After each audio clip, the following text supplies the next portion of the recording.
Go for it. We are Uh, live. Hello, everyone, and welcome to episode 6. That is right, 6 of Comic Convo, the show where members of the YouTubers Core come together to talk about weekly to current comic books. I'm one of your hosts, Kyle, and my buddy that's right next to me is Jeremy, but he's not What's up, literally next. guys? We're a little bit short-staffed today. It's the original two. Not Jeremy. Chris and Sean are kind of. Chris is busy today, and Sean's running behind. He'll be here soon to talk about some books, but he won't be here for long. He's Um, also going to talk about his story about meeting up with Bendis at his local shop, or one of his local shops. yeah, I'm super jealous about that. But this will probably be the quickest show we have today, guys. We have 5 DC. Jeremy has 1 indie. And I only have 3 Marvel. I would have had 5. I couldn't read All New, X-Men, and Vision, and Daredevil this week. So probably talk about those next week, maybe. But I just didn't have any time. But I just want to make sure that's known that those came out this week. So yeah, that's about it. I guess we'll start with the DC Rebirth stuff. All right.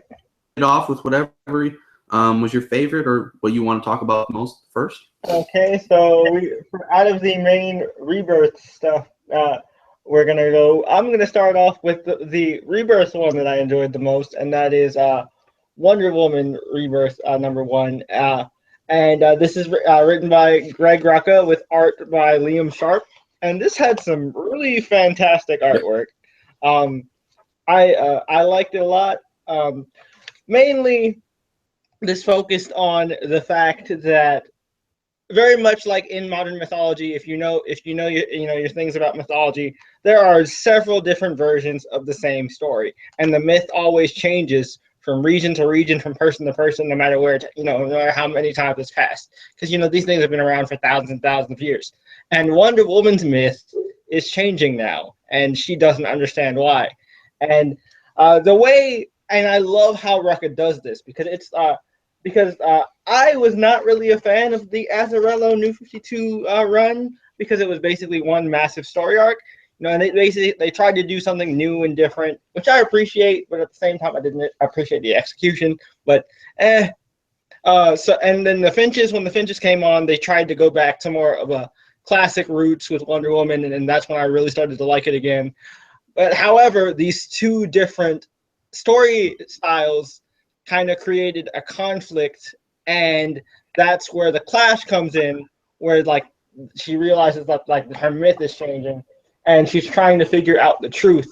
And truth has always been a central theme in Wonder Woman stories. So she's trying to figure out, what the source of this, discrepancy is. She even does the ritual with the lasso of truth that she's done herself before in Rucka's run, where she uses her, her reflection and the lasso to see the truth about herself.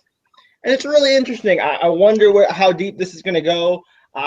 The secret brother that we found out about during Darkseid War is obviously going to come into play, and it's going to be really cool. But what I'm really excited for is issue 2 of this series, because that's when Nicole Scott will come on, and that's when the Wonder Woman Year 1 is going to happen, because we've never had an actual definitive Wonder Woman Year 1, and I can't wait to see that. Mm-hmm. All right, so Kyle, what did you think about this book? Okay, so Wonder Woman Rebirth, of course, by Rucka. I think the thing that gets me with this book the most is the premise. The story keeps changing, as Jeremy said.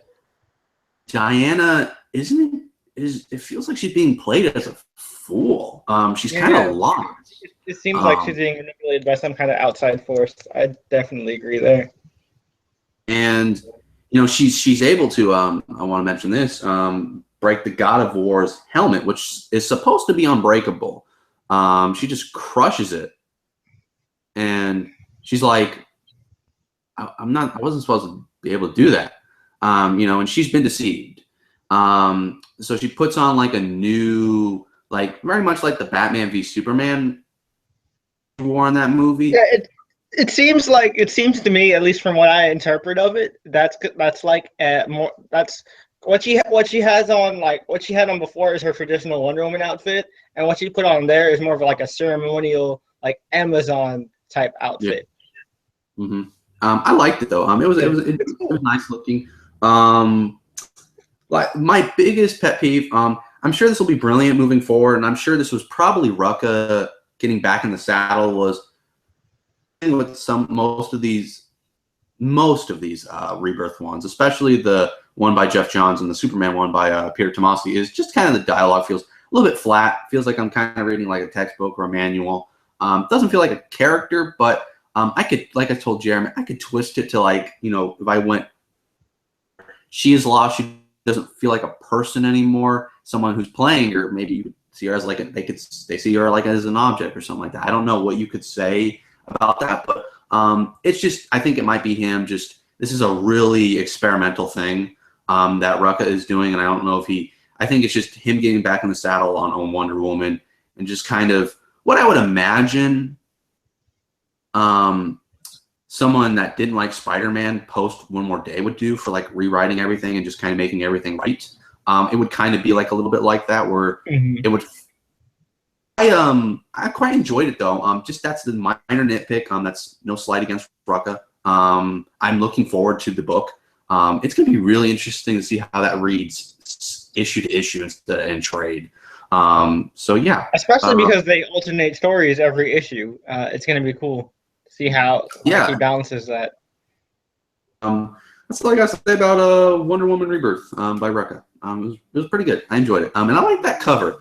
I like smiling. That's pretty cool. It's a pretty awesome cover. I wanted the actual one, but they were out of the regular one, so I had to get the white background variant. But yeah, that was a cool one. So next up, we're talking about everybody's the most joke hero in DC Comics, Aquaman, Arthur Curry, my man Aquaman. I've always been that one kid that tried to defend Aquaman, but his friend said no, he's lame. And then you show them the episode of the Justice League cartoon, and they're like, oh my god, Aquaman isn't lame after all. Or they play like a round of Injustice, and they're like, what the fuck? Why is Aquaman so badass? And it's like, he's always been that badass. You're talking about Aquaman? Yep. Just in time. See, no, I didn't read it yet, so just go ahead. All right. Well, I mean, nothing much happened in here, like for real. This is mostly just kind of a recap. It's written by Dan Abnett. Who does the art, Kyle? DC puts the credits in really weird places now. It's never just in the front. Yeah, the artwork is done by two people. Wonder Woman and this book had that, but the artwork in this issue was done by Andrew Hensony. Hope I pronounced your last name right, sir. And Bradley Walker. Nice. Brad Walker did a lot of the artwork for Aquaman, and right here, this is some of his artwork with Arthur there on that page. Really good stuff. So pretty much this is just a recap of what's happened with Aquaman and where he is now, what he's been doing with the whole Atlantean embassy for the surface world, and creating Spindrift and proposing to Mera and their whole engagement. And this whole issue is more of just kind of a day in the life of Aquaman, both as a king and as a superhero. And he takes Mera to his dad's favorite diner from the first issue of the Jeff Johns run, and she tries clam chowder for the first time, and she says she doesn't like it, but he's like, she's like, I'll do it for you. I'm trying it for you though because I want you to be happy and all this. I just really like their relationship. It's so genuine, and that's really rare to find in comics nowadays. And the art for Mera is just freaking gorgeous. I love the facial expressions here. Mera always looks good, and it's just that's just great stuff. Also, they set up basically there's somebody watching him from all these monitors, and he's basically this main bad guy is going to dismantle Arthur's life piece by piece. Starting with Mera, and then obviously he's going to target the embassy and all that stuff.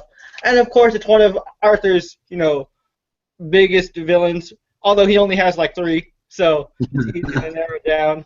Yeah. I'll go ahead and show you guys because I'm hyped because this is my personal favorite Aquaman villain.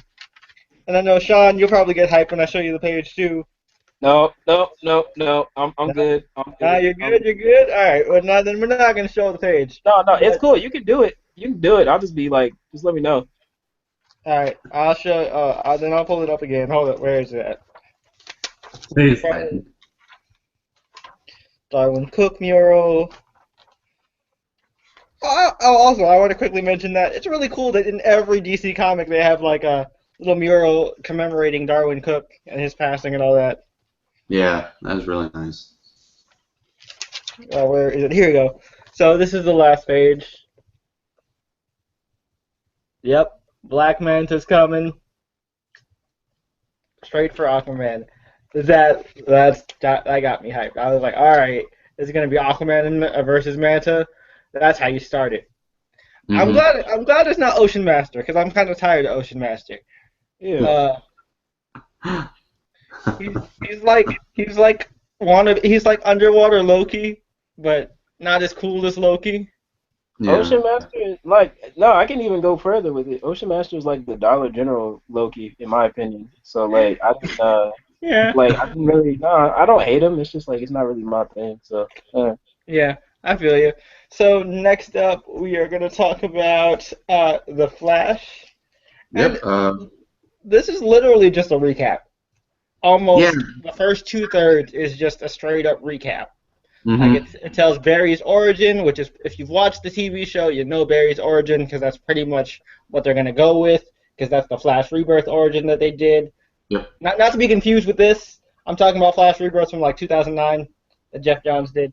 Mhm. But yeah, so it's basically, it tells you Barry's origin. He's working on a case very similar to the death of his mother, and then like the whole Wally thing happens. He pulls Wally out of the Speed Force, and then the cool stuff happens in the last third of the book where him and Batman are teaming up, and then they basically are just they decide that they're going to work together without letting the whole league know, and they're going to investigate the whole Yeah.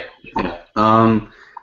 I actually have a couple things to mention because this is a direct sequel in some ways to the Rebirth, the 80-page Rebirth Yep. issue that Jeff Johns did, especially in how the smiley face button that comedian always had, how it got into his Bruce's cave. It was just it was so weird how that got there, and they kind of had an explanation. So I liked the one thing I liked about this, and I hope Williamson does this moving forward. Is I get his mom died, I get that, but Flash is, especially Barry, a lot nowadays, has always had that over his head. Like it's always in his mind. My mom died. My mom died. I gotta find the killer. That's the thing about Barry though. Sorry, I didn't mean to cut you off. Oh, it's fine. I was just gonna say. I was just gonna say, especially with a character that is always about moving forward. Is I hope that Williamson, yes, keep your mom there. Yes, your mom died. I understand that. But don't let that always be the thing. Like I don't. It's just, it gets tiring now. It's your mom's killer's in prison. Try to move on. Try to just move forward. Remember your mom, but move forward. And I hope. And it seems like Williamson is saying like it's a little bit hard for Barry to process that because it's been so much of his life. So I hope that that's something that's kind of a thing for him moving forward. With Barry. That's just me. Yeah, I definitely think that's true because I mean that was never really a thing for Barry before. It was more of a Batman thing. But also the thing that I liked about this issue dealing with that is that he very much connects with Batman in that way where their obsession with the death of their parents, or in Barry's case the death of his parents, is what drove them to be heroes. So I like that they forged that connection between Flash and Batman that hasn't really been there before. Yeah. And did the artwork reminds you kind of Francis Maniple, sort A of. little bit. I like, yeah, like a lot of like the lightning effects. Yeah. Hmm. Although I felt like the coloring was a little weird because it felt like muddy in spots. Yeah, yeah, yeah. I definitely can agree with you on that. Also, hi Nathan, how are you? So yeah. So amazing. Uh, let's see. All right, So so those are all the main Rebirth books. So now we can talk about the big ones that reached their original numbering. yeah, that did the Marvel thing where they went back to it like Amazing Spider-Man or Daredevil, where they're at issue 38 and then they go back to like 500 or 400. It's really weird. It is really Um, weird, but I'm excited because we'll eventually get to 1,000. Like at least yeah, that's my hope. yeah, hopefully, yeah. And So you want to talk about it, Jeremy, or do you want me to talk about it first? I can. How about since there are only two, we can split it off. You want action or detective? Detective. You like Detective a lot more than I did, Jeremy. So I guess Okay, I so can start. you can take action. All right, go Yeah. ahead. So Action Comics number 957 by Dan Jurgens and artwork by Patrick Zurcher. Nice. So I've been keeping up kind of with this Superman. This is the pre-52 Superman that's come into the new 52 kind of world with Lois and his son John Kent through Chris's reviews, through the Lois and Clark series. And of course, the new 52 Superman's dead, and I was really excited to see him back. This Superman, this feels very classic. I don't know if you guys will agree with me. How Jurgens writes this Superman feels like Tim Daly from the animated show, Oh yeah. the Tim Okay. Bruce Tim. Okay. And I like this Lois. Her hairstyle reminds me of who was the actress that played Lois in Superman and Lois, the TV series. That's Um, That's it's not Margaret something. Is it? No. Smartphone. No. um, Hold up. well, About- she looks like her. She looks like her. So with the bangs, her hair down to like shoulders, she looks like her a lot. I like their son John. He's really cool. But anyways, this issue opens with like a kind of like a heist at like this genetic kind of corporation, and it's like, okay, we're gonna get out of here, and then some guy's like, no, you're not. I'm like, what? And he's got like an S. I'm like, who is that? And like these police are like, all right, let's just wait. And then who comes out? Lex Luthor in a Superman outfit, proposing himself as the new Superman. And which was kind of funny seeing this bald guy in a Superman outfit just flying through the air, Terry proclaiming Hatcher. himself. Sorry, I found it. Terry. Terry Hatcher. All right. I Thank was you. trying to find it. Yeah. Thank you. It was just kind of funny seeing that Lex just kind of float through the air and like, hey, I am Superman. His new costume is pretty badass. I like his costume. I saw what it looked like. The S was kind of interesting, but I'm with Kyle. It still feels kind of weird to see like a chemo patient wearing Superman's outfit. It's weird. The cape is a bit too much. Like the cape is a bit much. I don't know. I don't know if Bruce Willis can play Superman. Like die-hard Superman. Yeah. But so Superman sees this on the television because they just moved into their new house. Of course, they set up the television, the one thing. And he's like, all right, I'm going to go get my Superman outfit on. So he shaves his beard, and I was immediately disappointed because it wasn't the Hancock thing from the Will Smith movie where he just puts his hand to his face and shaves it like that. He gets out a piece of glass and just lasers it, and it just comes off, which was cool, but I was like, oh, I kind of wanted you to reference Hancock. I figured it was going to be heat vision. That's why I was like, yeah, I was right. I called it last week. I was like, he's going to use heat vision. He's going to do it with a mirror. That was nice. But I was a little bit disappointed. I was like, oh, okay. But he put on his new costume. Not everybody can be as badass as Hancock, Kyle. I'm sorry. Yeah, Will Smith as Deadshot.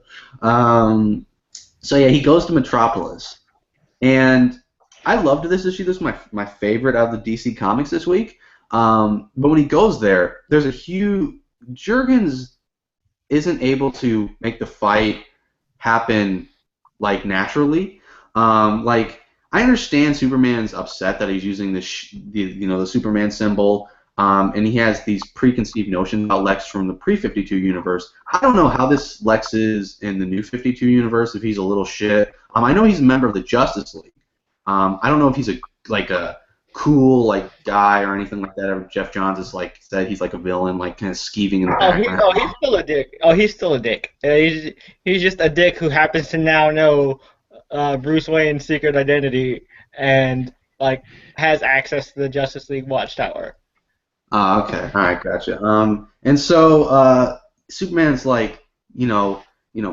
give up the shield, and Lex is like, look, let's just talk this out. And he's like, you give it up first.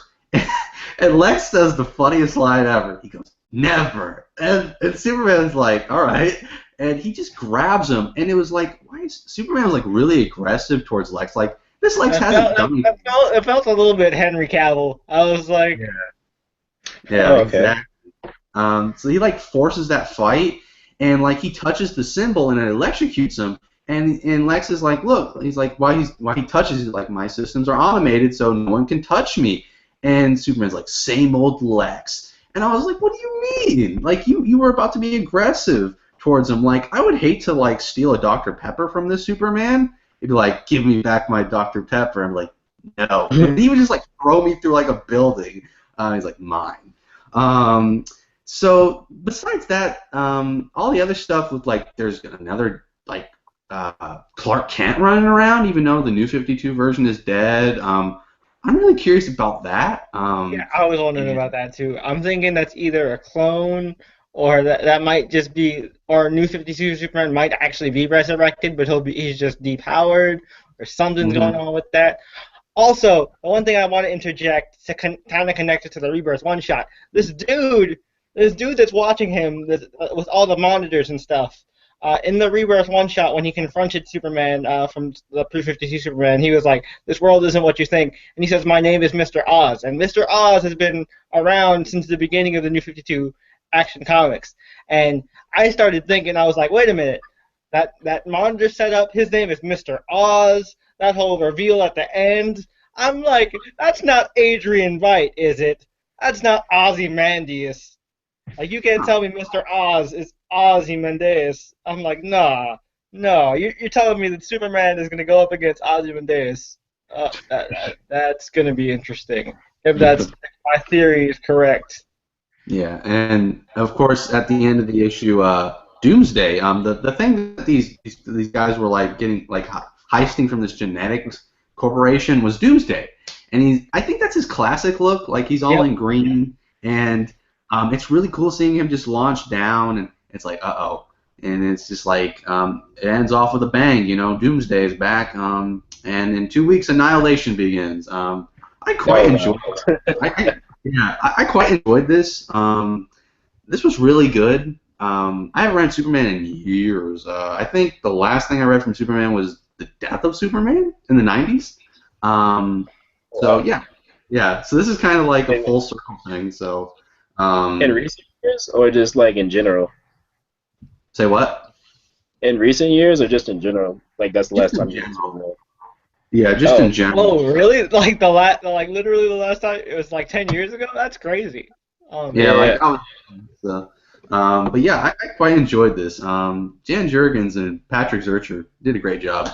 So yeah, this is definitely going on my poll. So.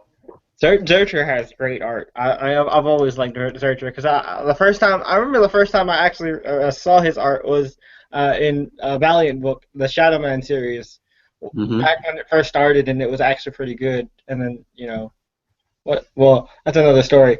But anyway, let's jump to Detective now. Detective number 934. I liked this cover a lot. This is a cool cover. And basically, this is Training Day, the Bat Family edition. And it's pretty awesome. We open up with Gotham City 2 days ago, and Azrael is getting the shit beat out of him. Yeah, he was. Good, good for you, Jean. Nobody likes you anyway. Go back to the 90s. And he's getting beat up by this person who looks like Batman, and they're these bat drones and stuff. And the Batman shows up the fuck happened to you, John? And he's like, you beat me up, man. What the fuck? And then he's like, no, that couldn't have been me. We got to figure out what's going on. And so it switches over to Betty Kane, aka Batwoman, and she's talking to her dad, and her dad's like, you're wasting your potential. You should be back with the military. And then she's like, that's not really an option, Dad. You know why I had to leave, and it was the whole don't ask, don't tell thing. If you didn't read the previous run of Detective Comics, that's the whole reason she left the military in the first place and decided to become Batwoman. And then the whole thing, and then she, he's like, her dad's like, things are changing. They amended that law. You can come back now. You can re-enlist. And she's like, no, I feel like I'm making a difference here. She's like, and he's basically like, all you're doing is, picking up the Bat family scraps. And she's like, no, I'm making a difference. And then basically, she, Bruce kind of breaks into her apartment and is like, Kate, we need to talk. And she's like, and he says, I found these drones. They've been monitoring me, but not just me. They've been monitoring every vigilante in Gotham, including you. And she's like, and he's like, some of these guys, they've shown a lot of promise, but they're unrefined, untrained. So I need help. I need to train them. And she's like, what the fuck are you coming to me for? I have training, Batman. Are you underestimating me? He's like, no, I'm not asking to train you. I'm asking you to help me because you're more qualified than me at this. So I need your help. And she says, why are you coming to me? And I love this part because she says, because I trust you, Kate. And she says, why is that? She says, because we're both not just fellow heroes, we're family, we're cousins. And I'm like, yeah, finally you acknowledge that your mom was a Kane, and you're actually related to her. It's about time. And I love Kate's response. She just smiles at him, and she goes, God damn it, Bruce, I've been waiting 1.5 years for you to say that, and that's all you got to say? And Batman just like, what? How the hell? You really don't think I could have figured that out? We are cousins after all. And I'm like, oh, that was funny. I like that.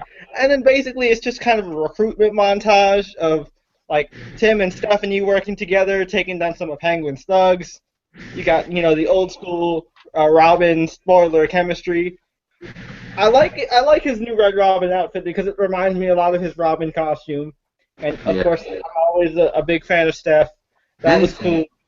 Anything other than the Red Robin from the 52 is an improvement. He could just be wearing a bag over his head, and it's an improvement, personally.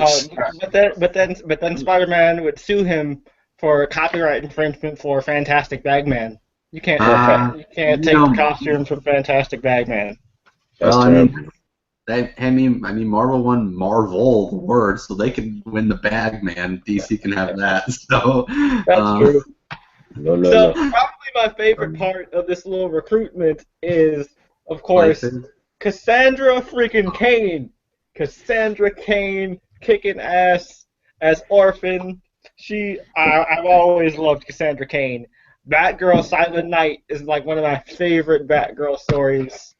One of the best. I just love her, but she is so freaking badass, and she doesn't even talk.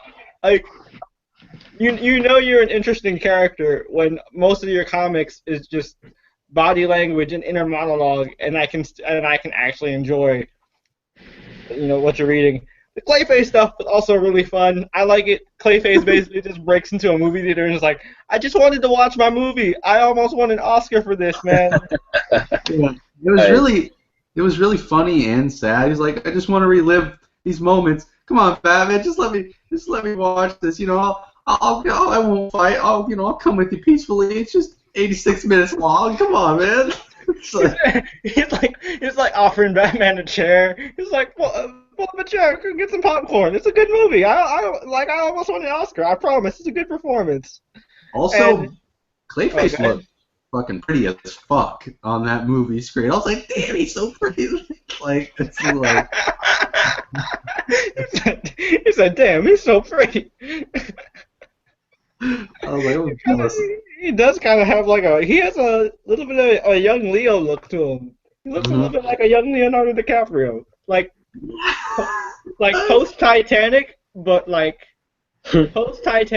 pre-Man in the Iron Mask. Mm-hmm. That's really cool. I like it. And then probably my favorite segment from Kate is when she's giving this whole speech about you might have earned Batman's respect, but you haven't earned mine. I'm gonna train you until you reach your absolute limit, because if I don't train you, you will die. If you don't listen to me, you will die. And she just starts listing a bunch of things. She's like, or you will die. And more importantly, if you don't succeed, you will die, and innocent people will die. So if we don't want the city to go to hell, you've got to listen to every single thing we say. Got it? Good. Welcome to training day. And then it basically ends off with kind of a spin on the Dark Knight Return, like a dark spin on like that Dark Knight Returns concept of the Sons of Batman, because you've got like a whole paramilitary organization here with a bat motif going on. So I'm like, oh, this is kind of, so you're going on a mutant gang, but with the Batman theme. That's cool. Oh, interesting. I see where it goes. I actually had something completely different. I thought they looked like, remember how Arkham Knight looked in the Batman Arkham Knight game? That armor does look a lot like the Arkham Knight for sure. Mm-hmm. But also, like, that's what I was thinking for the motif of the group, at least. It was like the Sons of Batman. Yeah, and also when you were talking about that speech she was giving Batwoman to the gang about people dying if they're not trained, if you look at that panel, Stephanie's like scared shitless, like, oh fuck. You got Tim smiling, like, yeah, like what the fuck are you smiling about?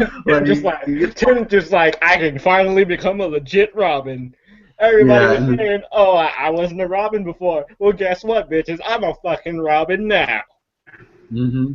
And I love when they're grappling away. I would have loved to see that, like, that thought bubble in his head, just like, yeah, I'm doing this. You're gonna get all the puh. And oh my god, I love. I know that was really crass. But I love when they're grappling away, and you got Clayface. How the hell am I supposed to do that? You can stretch. It's like, you can stretch, bro. You got this. You got this. Yeah. Also, there were some pretty funny lines in this that were just unintentional. When what's his face? Azrael's like got hit with those batarangs, those electrical batarangs. He goes, "Heavens no!" and when Batman comes in, he's like, "What happened?" And Azrael's like, "You did this to me. And you got this guy." He goes, "Eh." He goes, "Eh." I'm like, "What the fuck is eh?" Why did I see a page of the guy going, "Eh"? I'm like, "What the hell?" It's like they had some funny dialogue in here. Also, something we didn't talk about with action, Maggie Sawyer is back in Metropolis now. If you guys don't know who Maggie Sawyer is, she's Betty Kane's ex-fiance. So I'm wondering if that's going to come into play sooner or later with that. I imagine. But yeah, that was, I liked it. It was a lot of fun. I can't wait to see where this book goes. And, it's weird. I'm not usually a fan of Tinian, but this was pretty good stuff. Yeah, this is kind of like the Ultimates for DC, and no one agrees with me. And I only say that because Clayface is on the team. That's kind of like the opposite of Galactus. Like, it's like you don't imagine that character being there. And the one thing I don't understand though, if he's complaining about if he's complaining about how he looks, and like he wants to look like that, doesn't he have the ability to shapeshift? Can't he just constantly morph into his old form? Yeah, but can he only hold it for such a long or a certain duration of time? Yeah, that's what I'm saying. He could just, he could just transform, and then when he can't hold it anymore, he could just dip out and then recharge, come back. You know what I mean? But whatever. I mean, I guess they'll address that. It seems like Batman's gonna find a way to help him stabilize. Also, a comment from PC Veteran on the Action Comics. He says, "Bald guy dressed as Soups reminds me of One Punch Man." That's true. Wait, what's his name again? PC Veteran 117. All right. Yeah. And Nathan, we'll get to your question at the near the Q&A stuff. So you got a question about Injustice Gods too. Well, I got I have one Marvel book before we jump into that. You want to do indie first? My one indie, and then the one Marvel book I've got.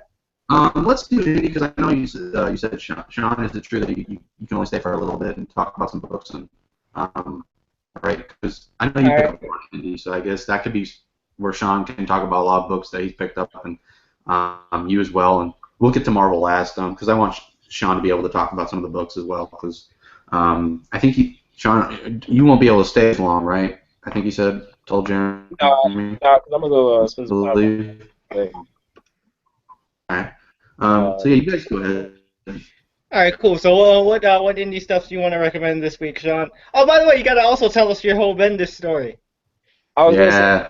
Marvel segment, but all right. Indie stuff that I recommend this week. So, honestly, Birthright. Like that was pretty much all that I really picked up this week. Along with Flash and Aquaman as far as Rebirth. So like it was literally just 3 issues for me. But I highly recommend if you're already reading Birthright, please continue to read that. Story's still great, art's still amazing, and the writer is just forever humble. So Yep, there you and the writer for Birthright is the same writer for Flash. So if you're liking Flash Rebirth, you'll definitely like Birthright. Especially if you like fantasy, it's basically like never-ending story, mixed with like He-Man. It's pretty awesome. Yeah. Or okay. Another one that I recommend right now. If any of you guys like hold on one moment. All right, continue. I'll get back to it. All right, well, I've only got two indies this week, and the other one is too far for me to grab right now, so I'll talk about this one first, and that's Vampirella issue number 4. I'm really liking this new direction for Vampirella, with her being like a social media icon and trying to, make her way in Hollywood. And this is basically, she's been trying to kind of hold back on her like, more aggressive vampiric tendencies, but then this bitch lady who looks like Emma Frost.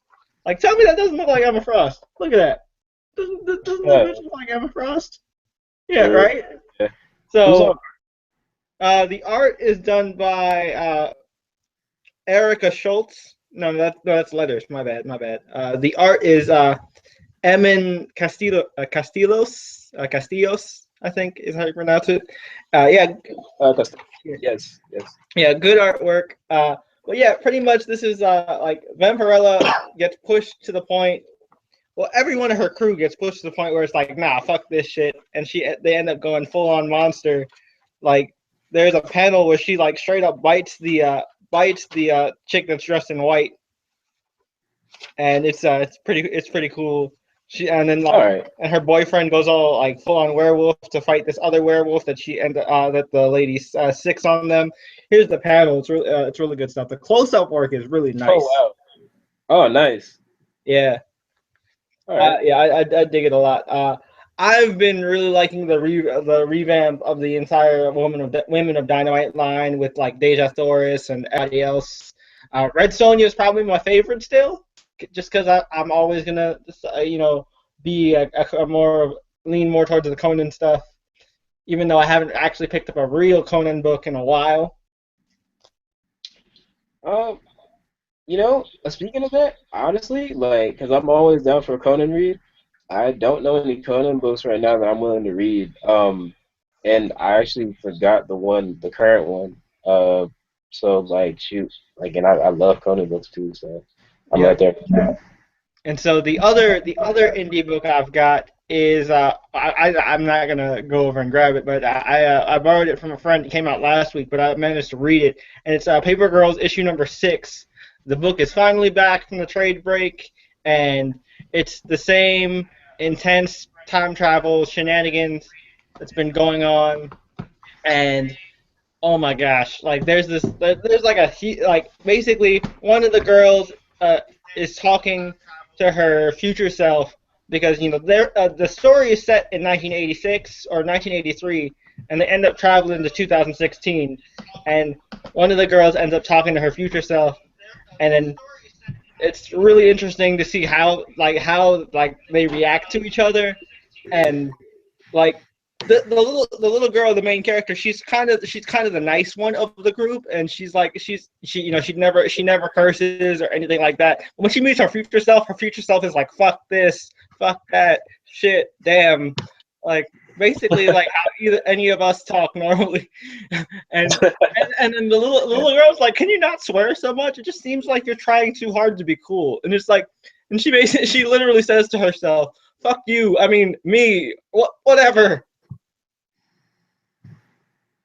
It's really funny. Brian K. Vaughan always like delivers when it comes to like world building and interesting plot twists and all that. So if you're not reading Paper Girls, I highly recommend. If you want to give it a shot, pick up that first trade. If you like it, literally it's only one issue in post trade, so really easy to jump on now. Yeah, I put it on my pull list or whatever, cause or better yet, so one of my shops I usually go to, big ups to Capstone Comics, off of Anderson Lane in Austin, Texas. They usually have this system or whatever. Not only do they have a pull system, but they have a trade pull system. So literally, you can have two separate sections to your pull list, whether it be trade or single issue, old or new. So I put that one and like 20 other trades in that trade pull list. So yeah, I'm most definitely gonna give that a try when I get the chance. Especially since it's fully priced. So yeah. Nice. Yeah, and I mean, you guys, mostly from Brian K. Vaughan's work, you guys should know Saga, and if you're not reading Saga, something's wrong with you because Saga's fantastic. Yeah, you're a loser if you don't read Saga. I hate you. You're missing out. Like you're missing out on some greatness. Kyle, you back? Is that you? Or... The other book, the other indie book that I was gonna recommend to you guys is oh my bad. No, go ahead. If you guys like Valiant, you guys might be familiar with Eternal Warrior. So it's basically kind of like Birthright, but it's this dude, he's lived forever. He's a warrior that's been contracted through this console for like thousands and thousands of years, and then after a while he just gets tired and he's like, "No, I don't want to do this anymore." He goes into hibernation for a bit of time, and then they mess with him, and then he's like, "You know what? I'm going after y'all." So that's where the story picks up, and then eventually it leads over into the new book on Valiant, because Valiant is currently rebuilding to some greatness to support Valiant. And the new book is called Wrath of the Eternal Warrior, and I highly recommend it. Art is great. I forget who's the writer, but if you like Birthright, this is the book for you. So yeah, most definitely. Nice. I'm definitely gonna be picking up Valiant starting in like July with when Faith, the ongoing for Faith comes out, and then that book Savage looks amazing. First swords, the Rampage, 15th necklace. I'm like, and that other one, cool. The other Valiant book. We also have like Harbinger Renegades. Harbinger's coming back. I really liked Harbinger when it started back in 2012. I liked that book a lot. Nice. And then they got Generation Zero, which is basically, it looks like it's basically going to be Valiant's version of Generation X, which I'm like, all right, I want to see how this goes. Yeah, I'm excited about that. Let's see, Ninjak, of course, Bloodshot, and of course. Oh, they're gonna come out with a new Bloodshot series called Bloodshot USA, Yeah. where basically the entire city of New York is gonna be infected with the nanite virus. Yeah, I'm really curious to see how that's gonna go, because. And they're gonna be like Bloodshot zombies. It's gonna be pretty cool. Yes, and I hope, man, because like I like Valiant and what they're doing, but Rai was kind of my go-to as well as the as far as the top four. Him and RIP Solar Man and Adam. Um, but Rai, I was very underwhelmed on how they took the story, and I hope they bring him back in a better light, because I like the art, but overall, just that story it was like Naruto filler, man. It just drug on forever. Naruto filler. And I was just like, nah, I can't. So nah, besides that, Barry, you guys are doing a great job. Keep it up. Most definitely. Definitely. Oh man. Uh, Uh, is Kyle still bumping in and out, or Yeah, I think Kyle's trying to try. I think Kyle's been lagging in and out. I think he's trying to figure out where like how to get back in. I was trying to install. The only Marvel book I have is Thunderbolts issue number 2. Uh, Jim oh, Zub. Jim Zub. I like this. I like the writing. But this was kind of slow. It was mostly set up. Although I like Kobik in this little moonstone costume. I thought that was cute. I thought all right, because basically what happened at the end of the first issue was Moonstone said, all right, boys, here's what we're gonna do. If you want to be leader of the Thunderbolts, you've got to rip this Moonstone. You've got to rip the Moonstone out of my chest." And Kobik's like, "Oh, I want to play," and she fucking like reaches into her chest and rips the Moonstone out. She's like, "I win. I'm leader of the Thunderbolts now." And nice. it's so funny because the whole beginning of this issue, like Moonstone's bleeding out, and everybody's like, "Fuck, fuck, she's bleeding. We gotta save her." And then she's like, and then Kobik, being a little girl, she was like, "All right, I won. I'm leader of the Thunderbolts now. Let's go get some ice cream and play Xbox." And Nice. then Bucky's like, "No, all right, calm down. Put that stone back in her chest. We got to get the mission done." It's like, "No, I'm leader. You're supposed to do what I say. That's how the game works, right?" And he's like, "No," and he's trying to be nice, but you know how it is dealing with like a 6-year-old. Eventually, you're like, "No, we're not playing a fucking game. Put that stone back in her fucking chest. She's gonna die. Come on." And so she apologizes. She puts the stone back in, and now they get back to their mission, which is basically this whole underground creepy basement full of inhuman cocoons. It reminded me of like the temple from Aliens. It's really weird. It's like it looks a lot like it. Like it gave me a very Ridley Scott feel to it. And basically these weird insect thingies pop out of it, pop out of some of the cocoons, and the Thunderbolts have to fight them off. And the funniest part is when they break out. When they break out, Bucky sends Atlas out to fight them.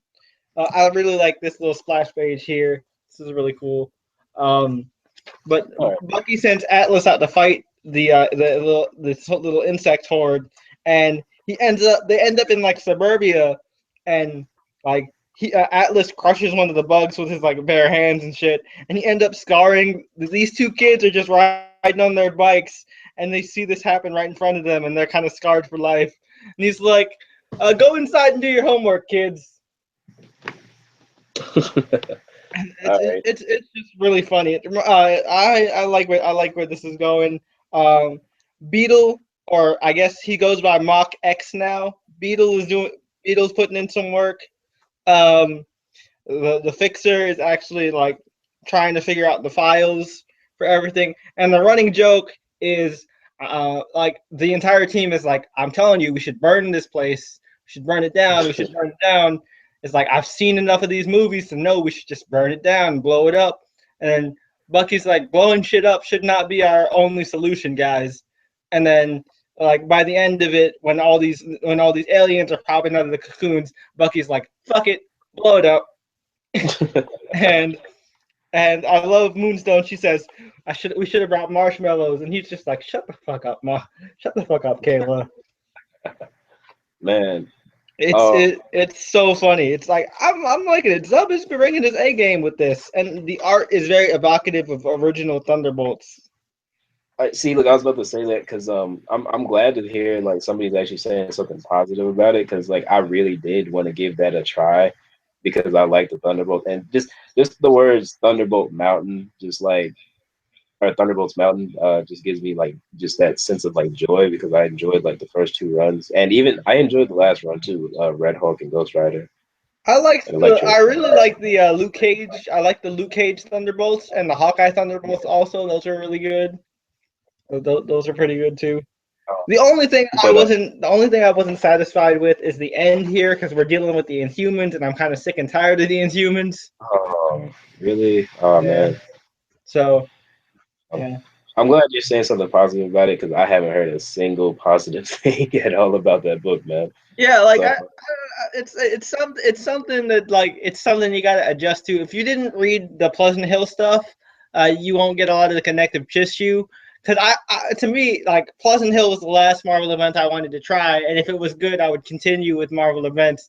But I was like, this was good, but it wasn't like what I was looking for. It had some interesting stuff in it, and most of the interesting stuff that I liked in Pleasant Hill is actually continued in this book.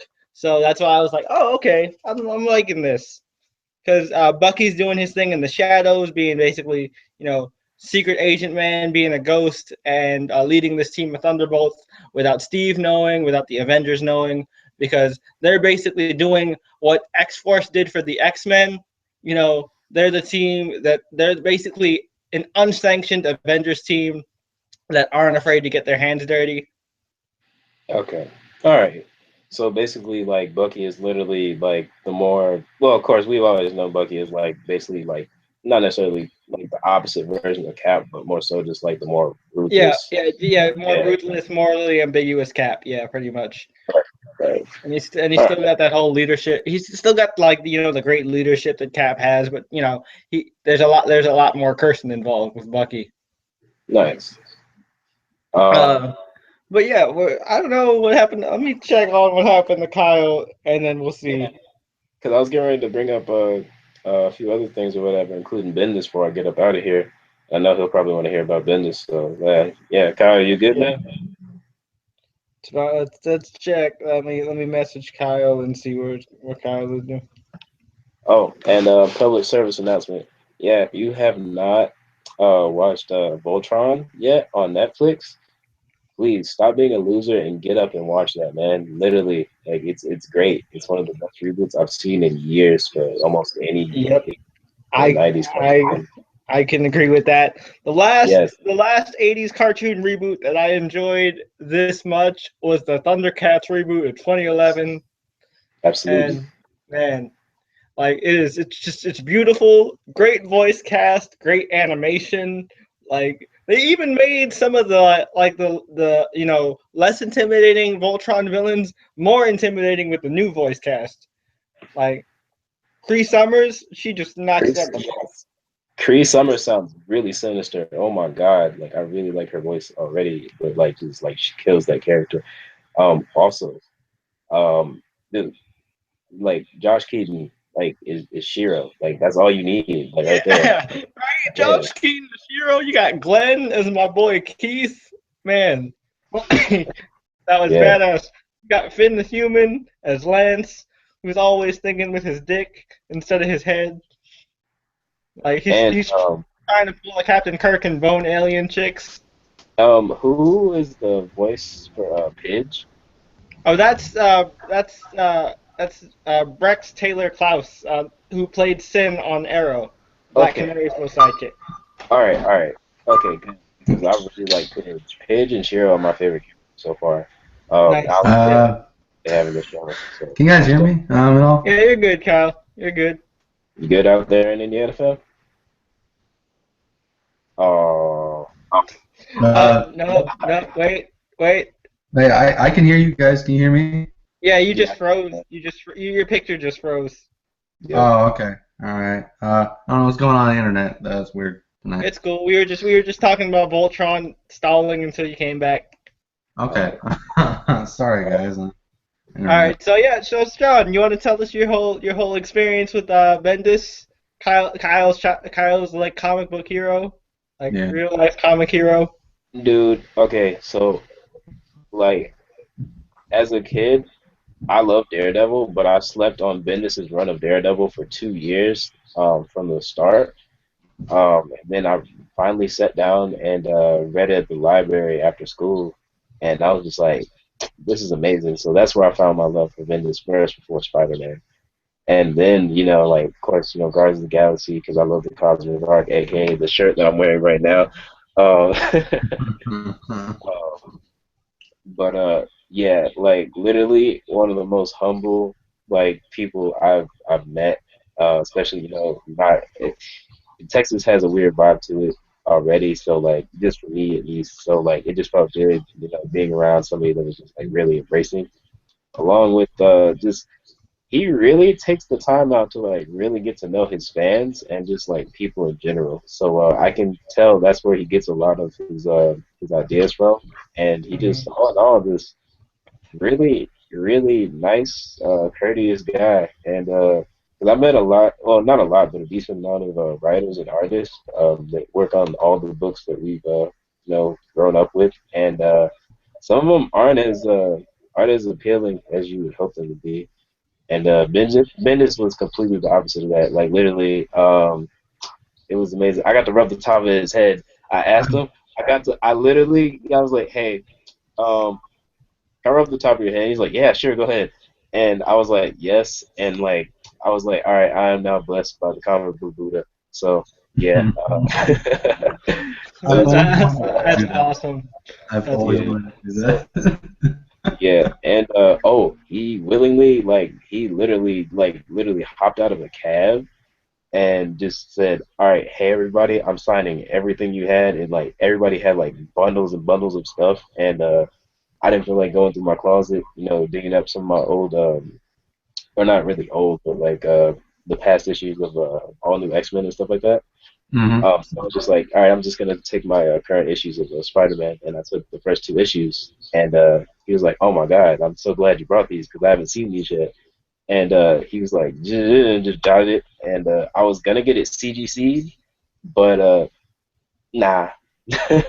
Yeah, I Yeah. feel you, man. I remember this clearly. My biggest memory with a Bendis related book besides Daredevil, I was like 12, and I went into Comic Kings, and it was, you know, it was when Alias first came out. When Alias had came out, they had actually like re-released it a couple of years later because I think it came out in like 2002. This was like 2005, 2006. So like they re-released it, and I and I guess it was in the clearance bin, and I see the Max label on it, and I'm like, oh cool, it's a Max book. Let me check this out. So I basically blew my entire allowance on that whole run, and and it had the whole parental advisory sticker on it. But I'd been going to Comic Kings for years with my dad, so, and the owner's cool. So he's like, you know, technically I shouldn't you know, allow you to buy this, Jay, but you've read Preacher like a year ago, and you seem okay. So just if your mom sees this and she sees the sex that happens in here, I had nothing to do with this. All right, I had Of nothing to do. course, of course. And I'm so really, I'm really glad to hear he's a nice guy. I'm really happy. Um, oh, I my hear mic. I hear no, you're good. Oh, I hear he also has a potty mouth too. So Oh, yeah. very that's much cool. so. Yes, yes, very much so. He was like, yeah, which I'm sorry if you listen to Dan Slot. I respect you, or I respect you, but yeah, he joked you. He joked you and basically said, yeah, yeah, you're my stepchild, and you need to sit that ass down. And like I was really like, just the way he said it was just like really like Midwestern, and because like Kyle, I'm pretty sure you can relate, like how some people in the Midwest like have like that attitude or that edge to them. Oh yeah. Um, yeah, like that was basically him, but like he was just really like humble about it because like they're really good friends. But hmm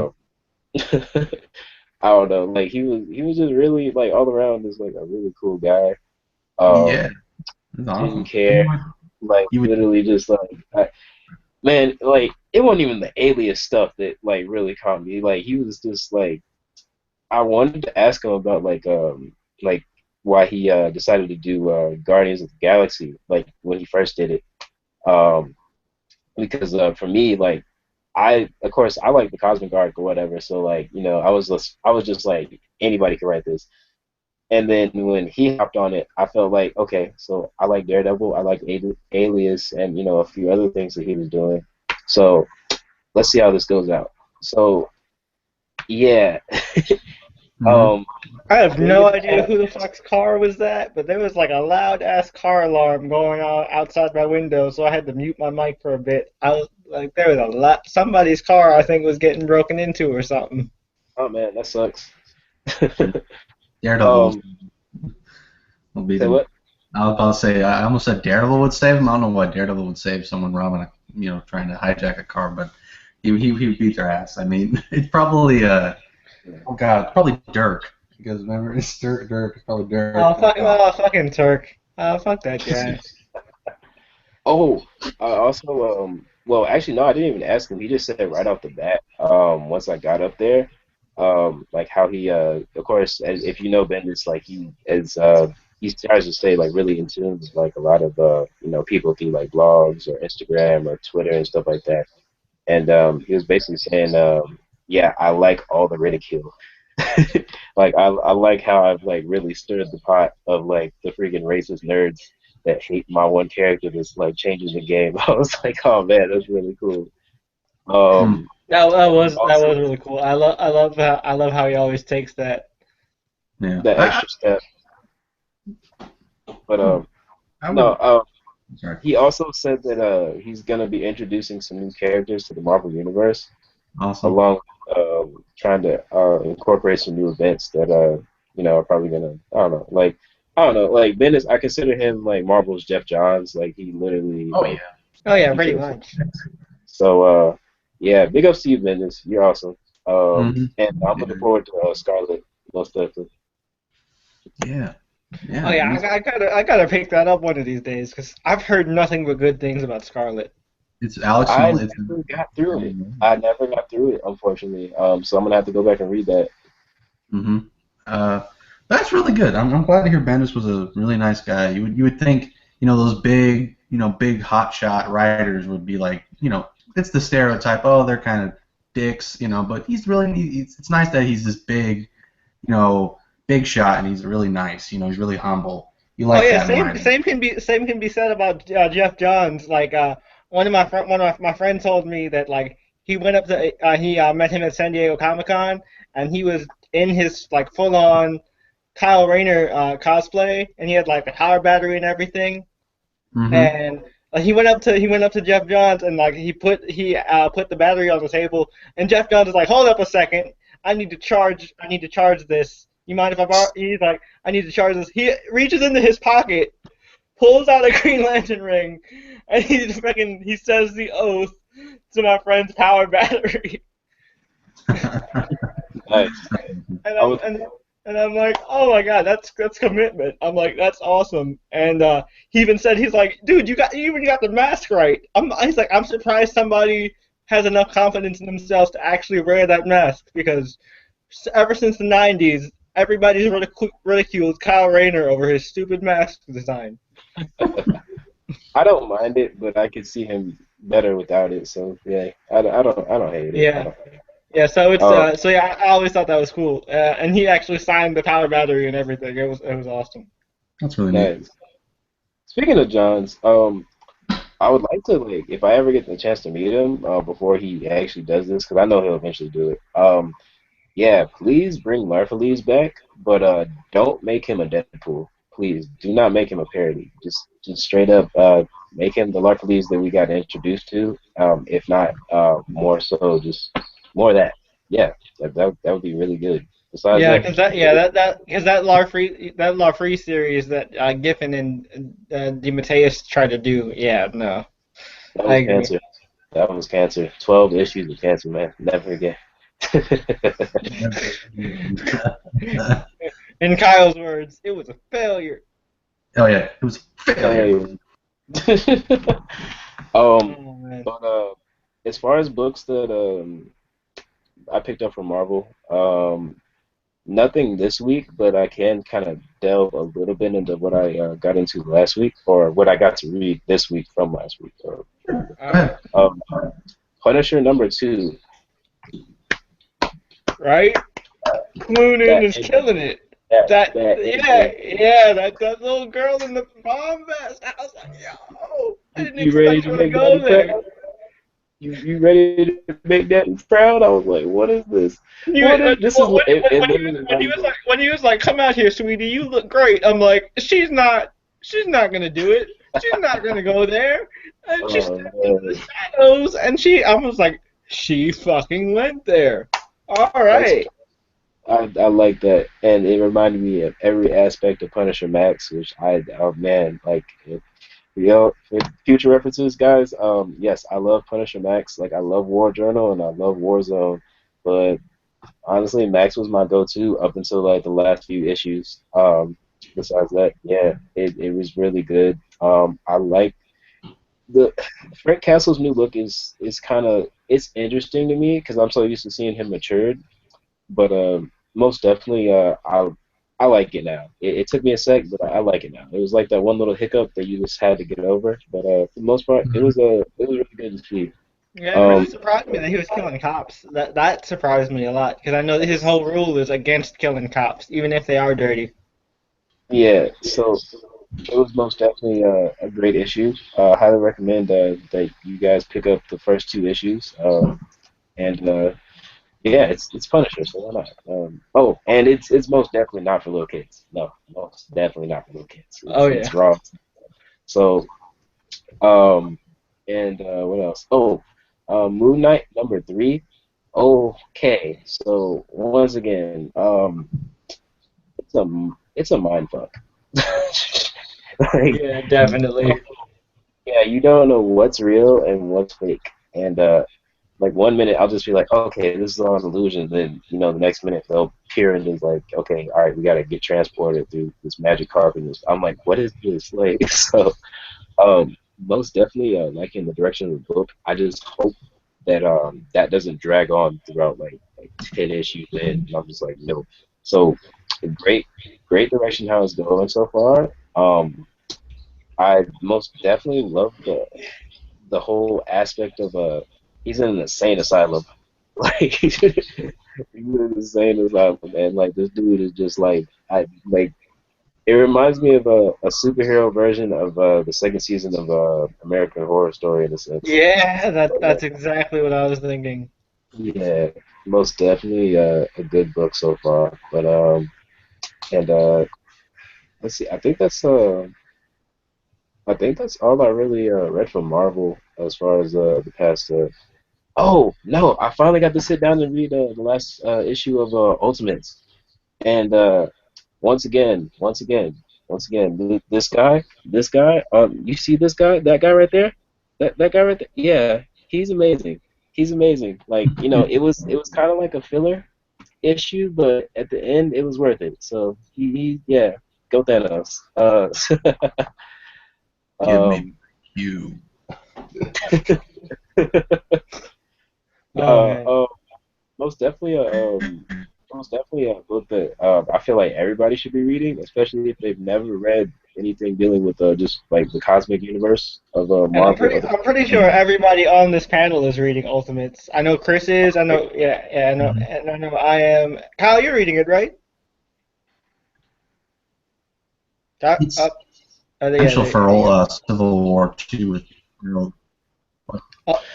There is a It's special yeah, for it. it's kind of an essential read for Civil War. yeah. All All right. right. Say what?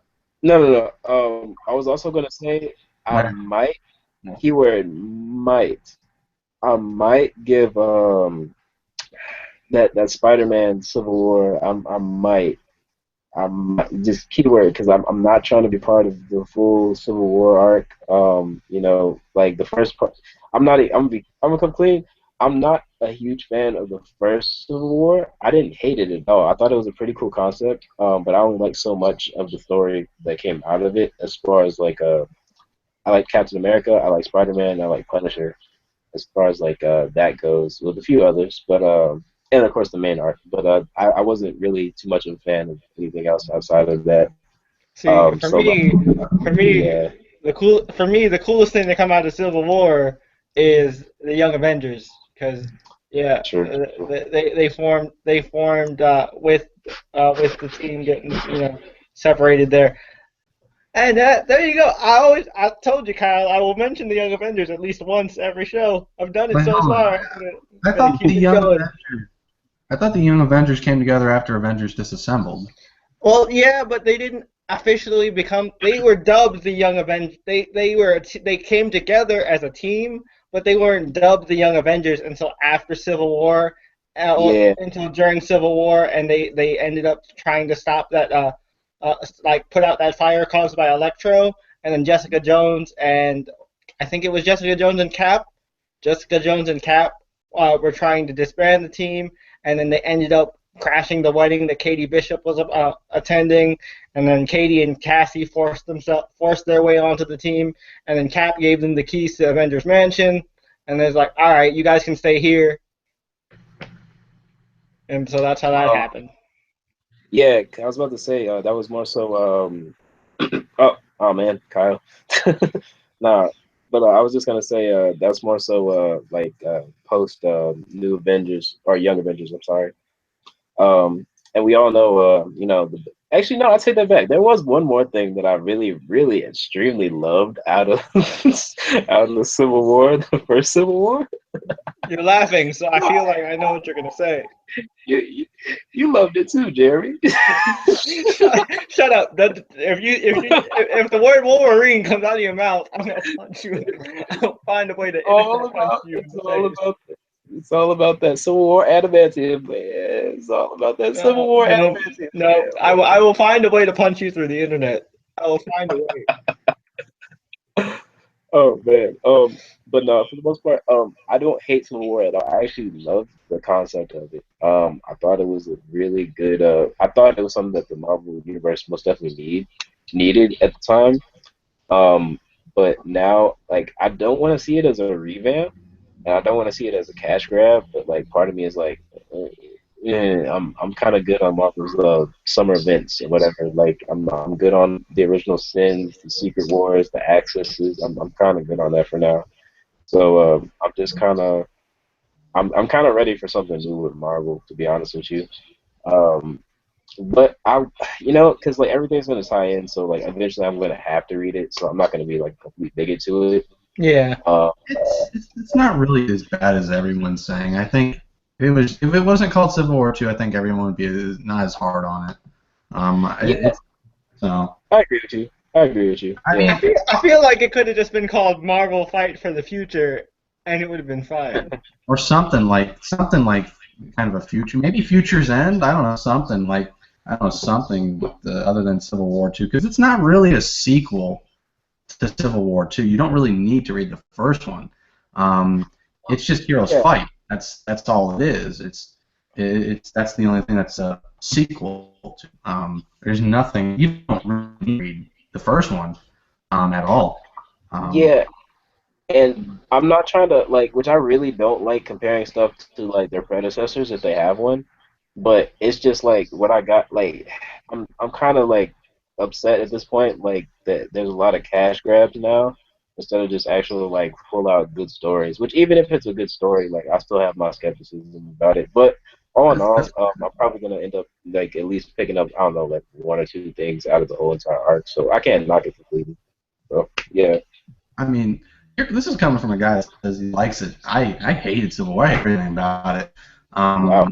Awful thing. So I mean, that's just me. And maybe it's just Bendis. I've heard some people like really like that love writers that just go, yeah, it's just those writers' ideas kind of work for me personally. I think it might just be a Bendis thing where it's hard not to like stuff from him. Right. I've always said as long as they act like human beings, real characters, and they respect each other, and the fight comes naturally, I can deal with it. She-Hulk and Rhodey dying, it sucks, but they'll be back in 5 to 10 years. Rhodey will probably be like 20. Rhodey will probably be like 20 because they weren't really using Rhodey much. I know some people in the message chat are gonna hate me for saying this, but I didn't give a damn. I I didn't give a damn about She-Hulk dying. Actually, no, I did. Because that does kind of suck. Because I actually like She-Hulk, but It's more so Rhodey. I take that back. It was Rhodey. I don't care. Like I lost my love for War Machine. Not as a whole, but just like in recent years, just because of what they kind of drug out with Avengers or whatever. But nah. So I'm curious to see where they take it from that because that obviously can transpire in like the events. Um, Also, are the Inhumans part of Civil War 2? Yeah, Yeah. they're the driving force behind it actually. But they're not. It's not as annoying as it's been in everything else. I don't know. Ben just makes it. I'm okay with it. Yeah, because basically it's an inhuman who can predict the future that like they're kind of fighting over because like Tony's like, no, we can't punish them before the crime even happens, but Carol's like, we can stop it before it happens, so nothing bad will happen. And Tony's like, how do you know interfering with it isn't going to cause it to happen? That whole question. Yeah. See, I actually heard that Tony was like literally everybody's go-to right now up in Civil War so far. So I might have to eat my words. I might actually have to eat my words respectfully. So yeah. I'm reading it off of codes. I'm not buying it. I'm reading it off of codes. I pay for mythology, so it's the only thing from Marvel I buy. I get everything else from codes from a friend. She gives me the codes. That's the only thing I have to buy from Marvel. So. All right. I can talk about the Marvel books if you guys are done, because I got 2 Civil War tie-ins to talk about. So, and one other book. So I mean, unless you guys have other things. So, yeah. Go ahead. On that note, I'm actually gonna have to go ahead and peace out, but because I stayed longer than I expected. But yeah, it was good talking to you guys, most definitely. And all right, yeah, cool. Yeah. Also, I'm excited for next week because Titans and Teen Titans comes up next week. So yeah. Oh, Teen Titans comes out next week? I did not know Teen Titans came out next week. Yeah. Oh. So Nice. most definitely. But yeah, it was good conversating with you guys. Most definitely. I'll try to be back for next week. No promises, but yeah. All right, cool. All right, cool. Later, Sean. All right, peace, man. All right. Well, while you're talking about your Marvel books, I'm going to double check if Teen Titans is really coming out because I did not know that. All right. You can see me, right? It's not my icon. Yeah, you're good. Yeah, you're good. You're good. Oh, okay. All right, cool. It's weird. The video is like 2 seconds behind. Okay. So I have 2 Civil War tie-ins and 1 issue. Like I said at the beginning of the video, I wasn't able to read Vision #8 by Tom King and All New X-Men #10 by Dennis Hopeless, and I think it was issue 8 of Daredevil by Charles Soule. It's a new story arc. Next week, what I thought about those or when those next issues come out. So I have 3 books this week from Marvel that I can review on the show without sounding like an idiot. I wouldn't want to talk about something that I didn't read. That'd be funny, like if I talked about Darth Vader. Like, oh, Darth Vader. And Darth Vader's ending soon, thank God. Yeah, it's ending at 25. Okay. Anyways, so I hope you guys can see this. Amazing Spider-Man #1, the Civil War 2 tie-in. Turn up the brightness a little bit. It's a little dark, but just turn it up a smidge. Not too much, just a little bit, just slightly. Okay. Does that work? That's much better. There you go. Okay. All right. Sorry, guys. It's just how I read my books, and we want to show off the covers. But yeah, this is. I don't like this cover. Carol looks like a man, and Tony armor looks like he's got boobs. So it's like Liefeld Cap, but with Iron Man. Yeah, I don't know. No offense to the artist on the cover, it's not as great as I would hope. The artwork and the interior artwork is done by Travel Foreman, and I guess I'll talk about that really quick. The artwork, I like the artwork, but it feels too Daredevil, if you get what I mean. It doesn't, like, because I've always said Spider-Man is kind of like the premier, like the flagship title, and there are different types of artists. Like I consider like the Spider-Man book by Bendis with Sarah Pichelli. Sarah Pichelli is the definitive. This is a superhero flagship title, just clean looking book. And this kind of looks a little bit, not dirty, just a little bit more like Michael Lark. Him and Brubaker are working together after Bendis. I see. It's not bad. I'm not saying it's bad. It just feels more Daredevil, if anything else. And but I will get to the story right now. This kind of didn't do anything for me. I thought it was okay. I was hoping, since hey, it's not Dan Slott. I'm not a big fan of Dan Slott's writing on Spider-Man. So I was like hoping maybe Christoph Gage could make a really good title. This is pretty much though just Spider-Man test out Ulysses' his powers. Kind of seeing if it works and if there's any faults to it. At the beginning, there's like these cool Voltronians. That's what they're called. I almost called them Voltrons. Like, I think they're like Vulture's gang from that one arc of Dan Slott's Amazing Spider-Man After Spider-Verse. Not Spider-Verse, Spider Island. They have like really cool costumes, like purple and gold looking costumes. And they have a fight, and of course, Spider-Man wins. And he's like, "So Ulysses, what did you think?" He's like, "Dude, your job sucks." And of course, it goes 2 hours later. And like I said, with the artwork, when Peter gets out of the elevator, he looks like Hammerhead. His head is like shaped like Hammerhead. That's weird. Yeah, and he's like really tired because he actually came home from Shanghai to New York. And he's like, "I'm tired, my brain's mush." He goes into his room to sleep, and he's like, "I can't wait to crash." And then he closes the door, and it's dark. And then you just hear, and turn on the light, and there's a naked Johnny Storm there with a pillow over his junk. And he's like, "What are you doing in there?" And he's like, he said, "I could come here, and I've lived here before." He's like, "Why are you naked?" And he's like, "I'm hot-natured." At least, see, when you said he was naked, I just automatically assumed he just got finished screwing Medusa, and that's what happened. Oh, no, yeah. And he's like, "So you just thought to pull a Goldilocks?" And he's like, "Yeah, I'm hot-natured." And he's like, "Get that pillow off your junk. It's on my head." And for some odd reason, like, Johnny throws it at his head, and it hits his face. And Peter smiles. I'm like, "Dude, that was on his junk. Why are you?" Ew, that's kind of gross.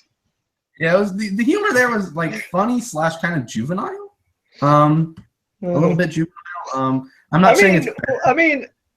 I mean, with Johnny and Peter, they kind of always bring that side out of each other, so I get that, I guess. But yeah, it's not bad. It's just a little bit. I don't know, the stuff with the junk. I was like, yeah, I don't know that need to be. It's funny, but it's a little bit juvenile. You can be a little bit more classy. I mean, we're not at times, but we're not writing comics. Nope. If we were, I would probably have a rated R comic that says junk or something. Never mind. That's a tangent.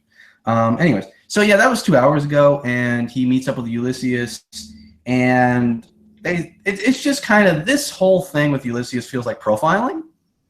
Marvel's been talking about how this event with Ulysses is very much kind of like how, okay, not to get a little bit into things, kind of like, okay, you see, guy, no, just cool. He's going about his day. It's cold out. He's wearing a hoodie, and police officer seems like, he looks suspicious. And it's like, well, he's not doing anything. He just looks suspicious. You're profiling him, and you're just judging him, just because of you're profiling him. You're stereotyping him. And I'm not saying that all cops do that. I'm just saying that's a typical thing that you would see, and that's what they're kind of doing. And even here, they talk about on this one guy. It's summer, and he's wearing a coat, and it's like, maybe he's cold. Maybe not everyone has his bodies adapt the same way. Maybe some people. I've seen some people like in the midst of like the hottest days in August. Oh yeah, I know. I have a friend who wears hoodies every day, regardless of weather.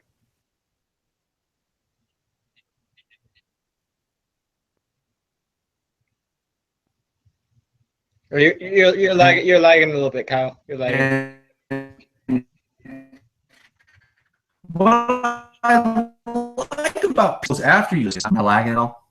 Yeah, you were lagging pretty hard there. I understood like 2 words that you Oh, just said. I see. I can hear you now.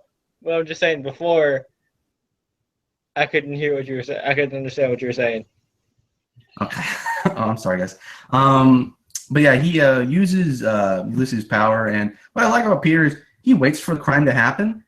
He just waits for it to play out, because that's the thing is, yes, it's a possible future, but just because you saw it doesn't mean is it going to happen? Should we, it's kind of like that thing from the first, what was it, the Zero issue. Should we arrest someone just for talking shit or even anything like that? They didn't commit the crime. Just because you see it doesn't mean anything.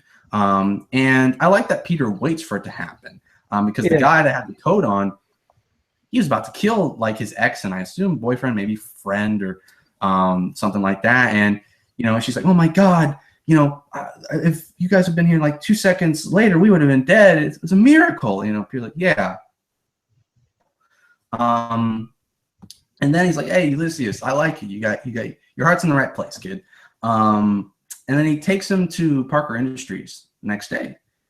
And the one thing I like in this, I like on Peter's part, the thing I thought was really interesting. At first, I was a little bit selfish, but then Peter worked me, Gage kind of made me okay with it, was you could help people out with your visions in a way you would never even think about. He's like, I want you to use your powers, industries, kind of put like where we should put our manpower and all our money. And I was like, so this is all about money, Peter, really? And he's like, no, it's about security. He's like, I want to put you in the health, the medical, and security divisions.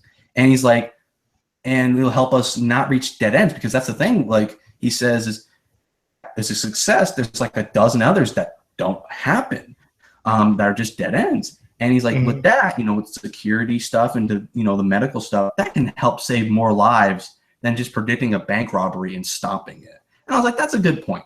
I liked that for some odd reason. I don't know why, but I liked that. I thought that was interesting. But then at the end of the issue, Ulysses sees a vision of Clayton Cole going bad and fighting Spider-Man. Clayton Cole was a character that I think Dan Slott created in those 1 point issues when Peter Parker came back after Superior Spider-Man. Yeah, Amazing Spider-Man Learning to Crawl was the miniseries. It wasn't the point. It wasn't a point series. I think it was just a 4-issue miniseries.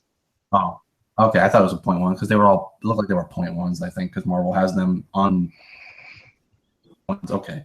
It might be. I don't know. It's been a while. I do have the whole thing though. I don't feel like looking. That's fine. But yeah, he said so. If you don't know that character like me, it didn't really matter. But this could have two things. Peter could kind of be super suspicious, or even Spider-Man could just be super suspicious of him. And that guy's like, oh, no one's ever gonna give me the chance. I'm just gonna go bad again. Gage, do not do that. Please don't.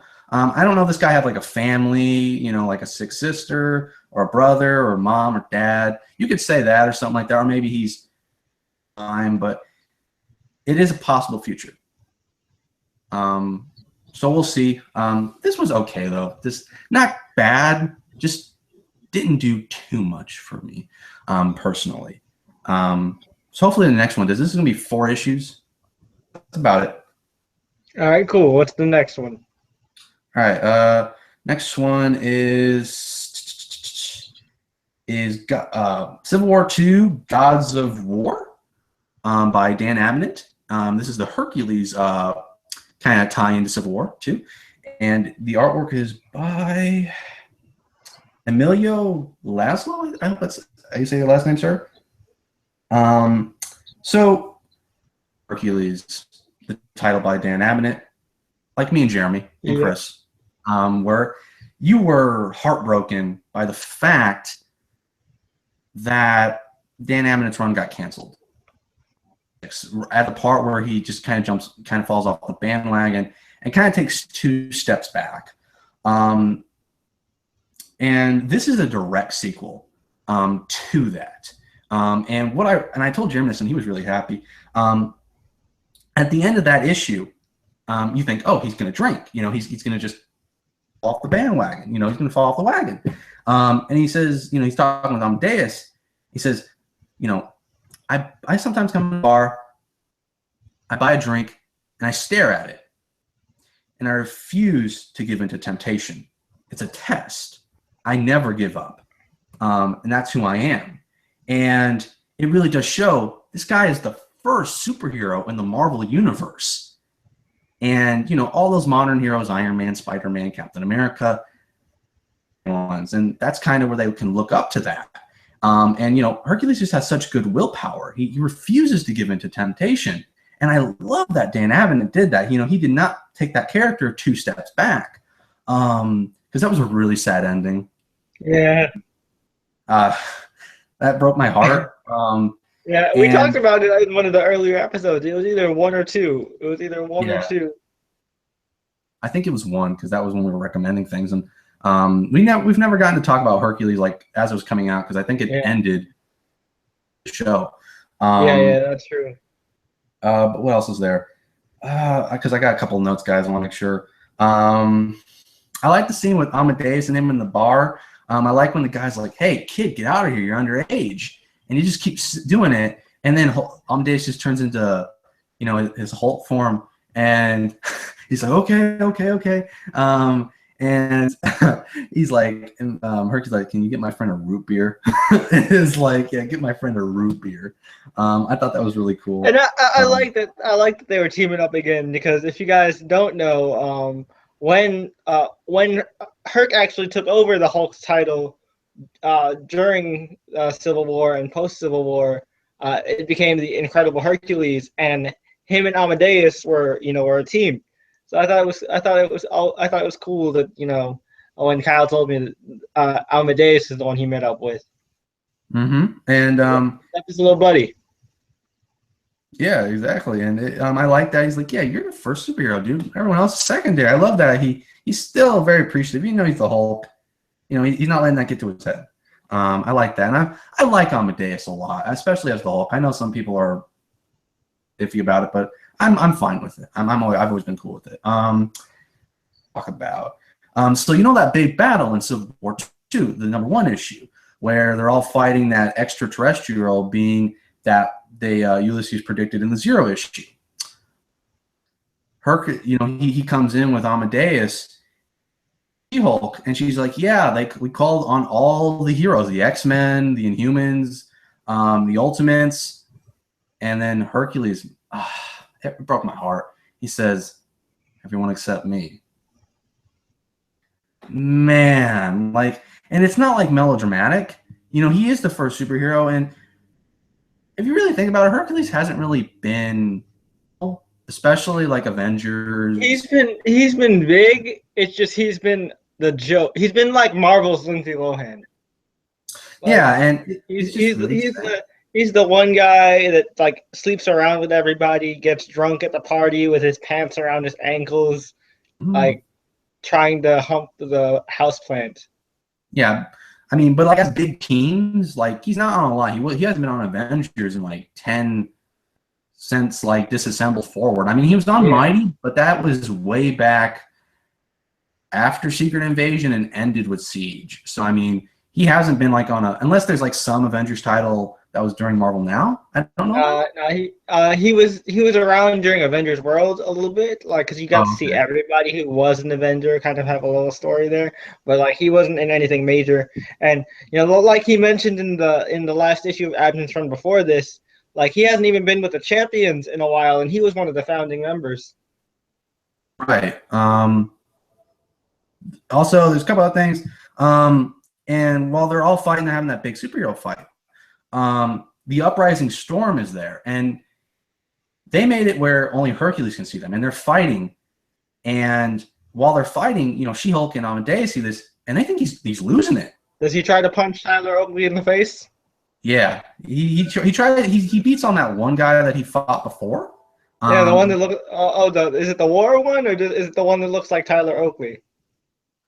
Isn't Tyler Oakley the weird one with the pink hair? The gay YouTube blogger with the multicolored hair that's like always super energetic and fun. But you know he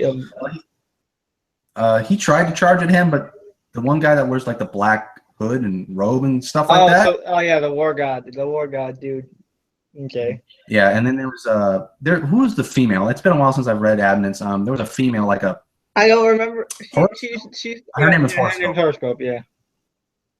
No, while they're fighting, you know, it just looks like he's going insane, you know, to She-Hulk and Amadeus because they don't see him. And there's a really interesting thing here where he says,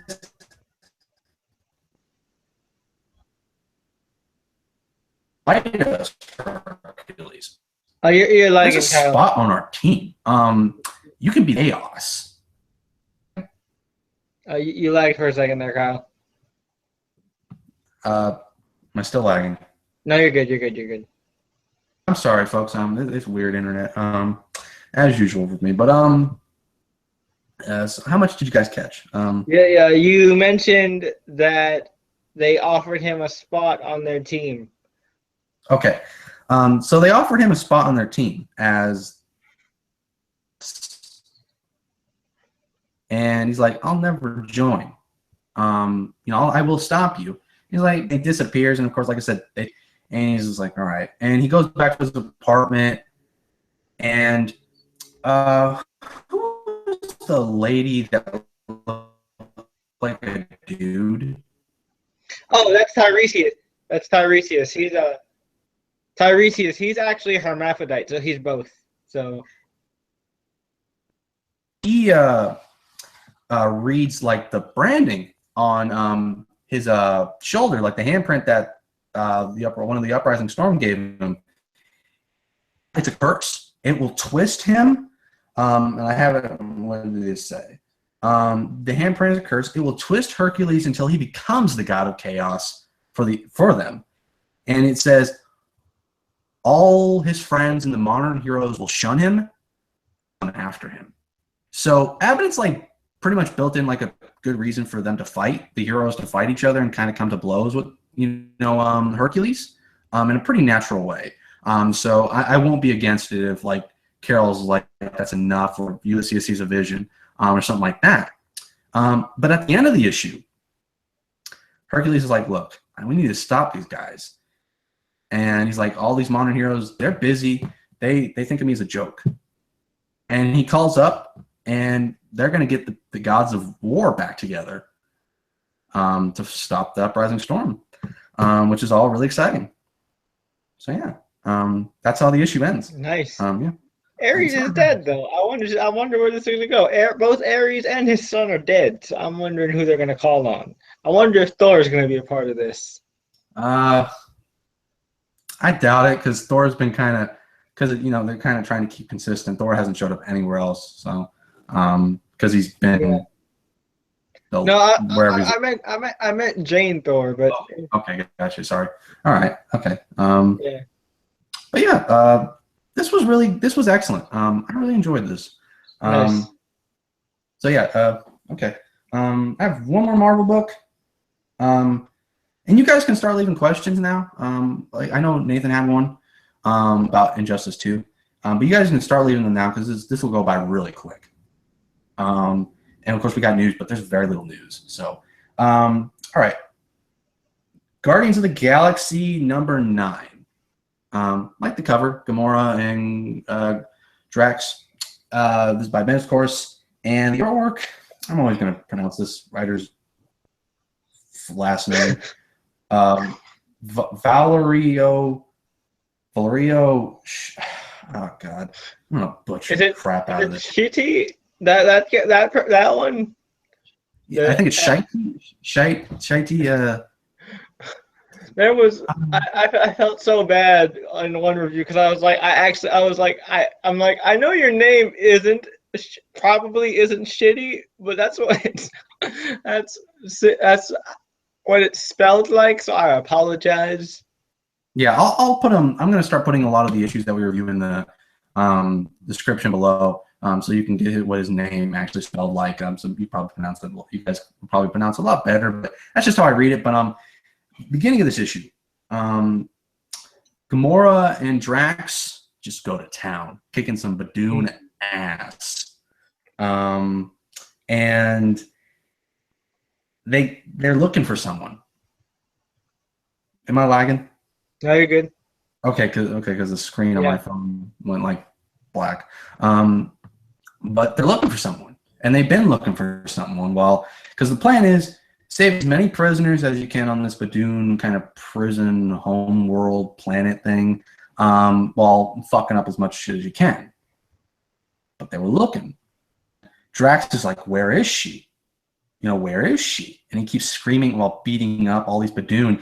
And there's this one warden guy at the beginning of the issue that's like, How can they get in here? How can they get in here? They're just these like 8 people, and they don't get in any spot at all against the whole planet. It's impossible. And he's just like getting his head slammed in against the earth while Drax is just like, "Where is she?" And I was like, oh man, if I was that warden guy. It was basically that scene from Batman Begins. And if I was that warden, I would have pissed my pants. Like, oh my god. And Drax like, who we're looking for. And while that's going on, Gamora gets backhanded by this big Badoon, and she falls off the ship they were fighting on. And she wakes up, and she's restrained to a chair because she got captured. And they say, okay, you are a prisoner of the Badoon. And the most important part is Bendis kind of gives everyone an answer to why Kitty and Gamora don't have their Black Vortex powers anymore. And she's like, you ever heard of the Black Vortex? He's like, what? What? And she's like, it's this, she talks about what it is. And she says, Vortex power to go looking for Thanos. Because you gotta remember, after Secret Wars, Reed Richards put Thanos in like this void. And he's just come back. And she's looking for him. And she said, the thing about the Black Vortex power is where you use it, it exerts itself. It fades away. And she said it was I used so much of it trying to kill Thanos and find him, it was almost gone. But she's like, I held on one last bit for a special occasion. And she just goes full Black Vortex. And one of the guys goes, no! And she goes, yes. And just blows it up. And while she's going through the Badoon prison, she gets to where the person she's looking for, and it's Angela. And Angela's just sitting there like, looks like she's floating, but she's meditating. And she's like, hey, guys. And it's the funniest thing ever. I like that Bendis put Angela back on the Guardians since her book got canceled. I don't know if she became Queen of Hell or what happened at the end of that book. But she's been a prisoner for a while because they want to use her power because she's very unique. Dune have said, the Skrull Empire and the Kree Empire are gone.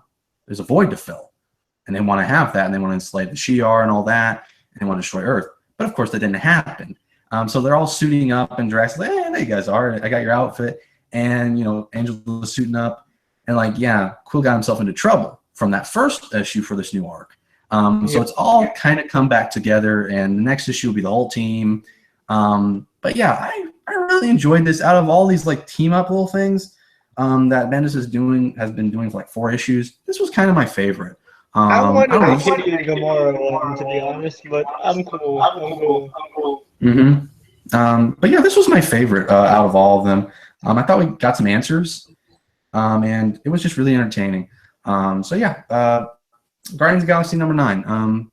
Enjoyed this. So nice. That's pretty much all the Marvel I read. Like I said, I'll talk about probably Vision and All New X-Men next week. That's it. Cool. For all the comics. Yep.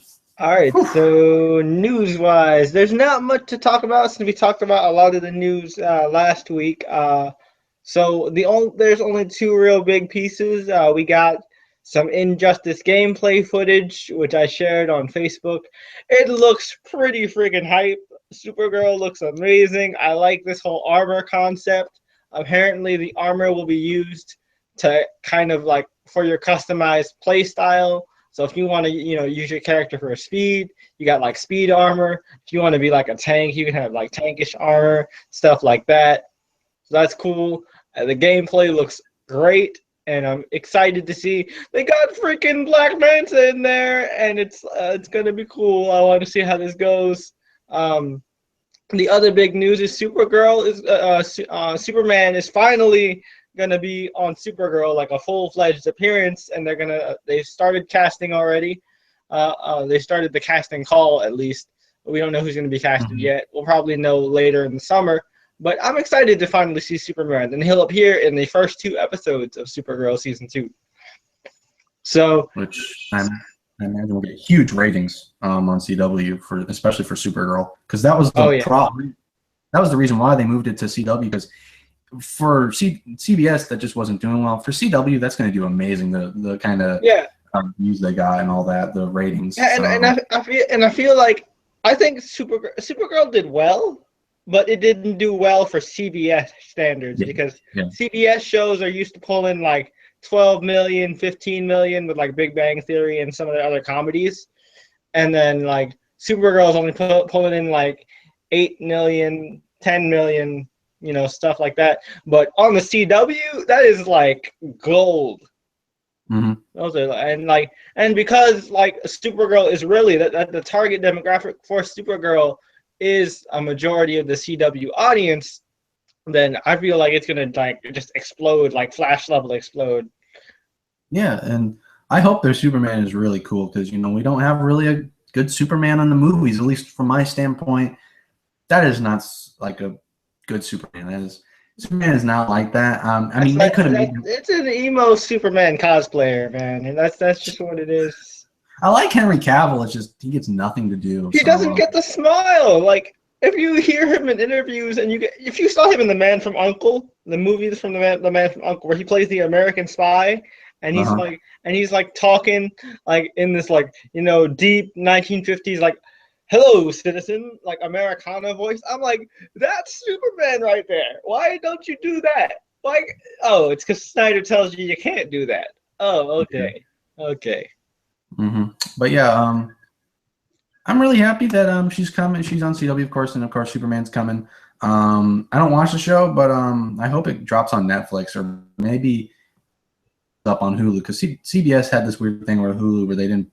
They only because with CBS they only had it on their like exclusive CBS All Access. But I think now that it's going to be on the CW, they'll probably once season 2 wraps up, they'll probably drop both seasons on Netflix, like how they do with all their other shows. When their seasons wrap up, they drop the new season on Netflix.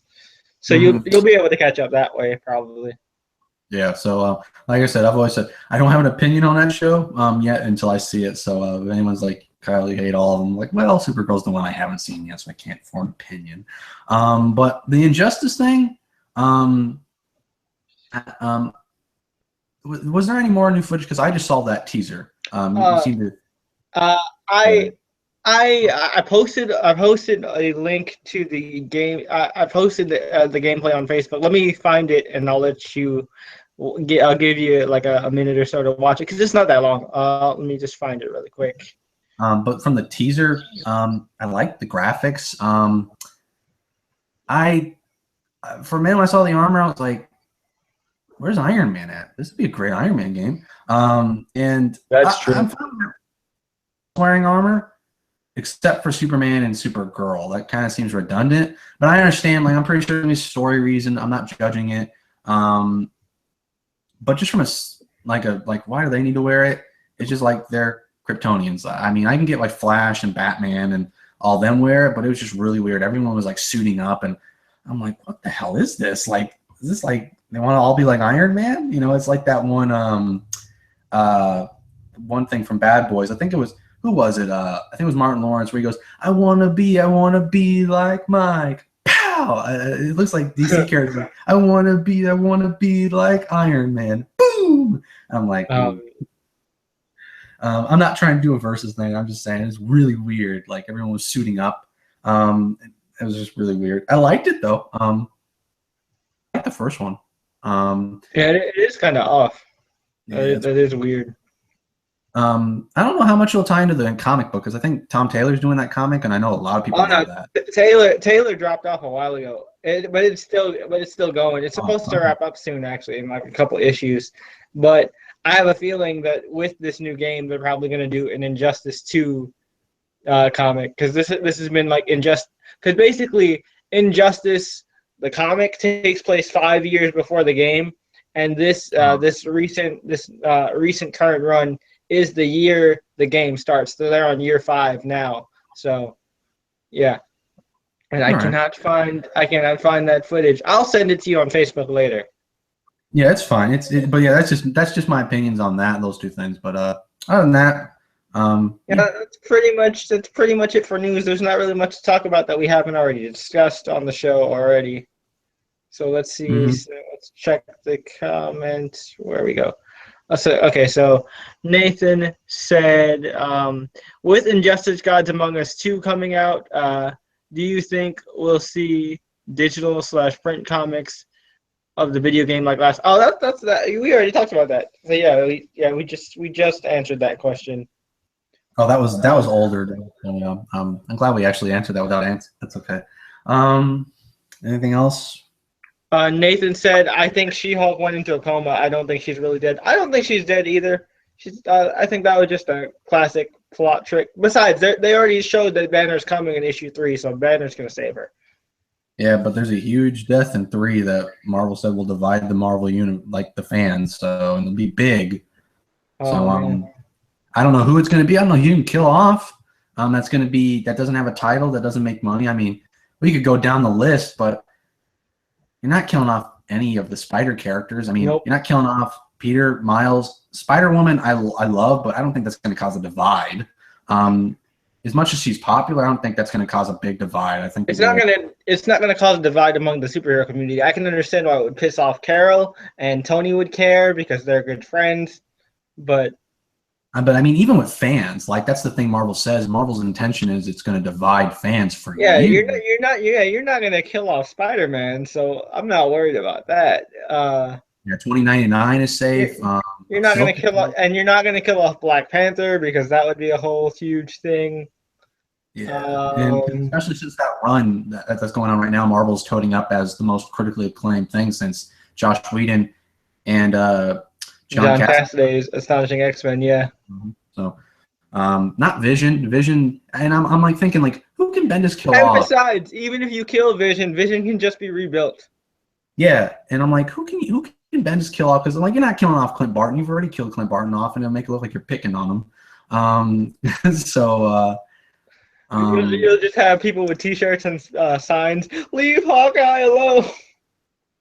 Yeah, I mean, whoever it was, an editor for All New Hawkeye said that a Hawkeye book would come out for Civil War 2. I don't know if it's a Kate Bishop thing or it's going to be a dual thing. It better be a Kate Bishop thing. I've always wanted just a straight up Kate Bishop Hawkeye book. Yeah, I have too. Because out of all of the Young Avengers, she's my favorite. She was always my favorite. The one I thought had the most potential. Did you just say it? I wasn't the one who said it. Oh. No, I didn't say anything. I was talking about tacos, man. I wasn't talking about anything. I'm sorry. I must have lied because I thought I heard you say the word Young Avengers. I didn't. You must be on drugs. So something. You must be. Arrow must have made you a little bit loopy. Or something like that. Oh man. Okay, so another one. PC Veteran says I'd be ticked off if they killed Deadpool. Honestly, no offense to Deadpool fans. I wouldn't care. Because I take Deadpool in small doses. He's not really a character that I'm super attached to. If Sean were here, Sean would probably be the one that would be hurt by Deadpool death. But then again, killing Deadpool is kind of what he wants because he has a thing for death, like literally has a thing for death. Yeah, there's a whole thing with him and Thanos in Secret Wars that I thought was pretty funny with him and Thanos with death. I thought that was really cool. Yeah.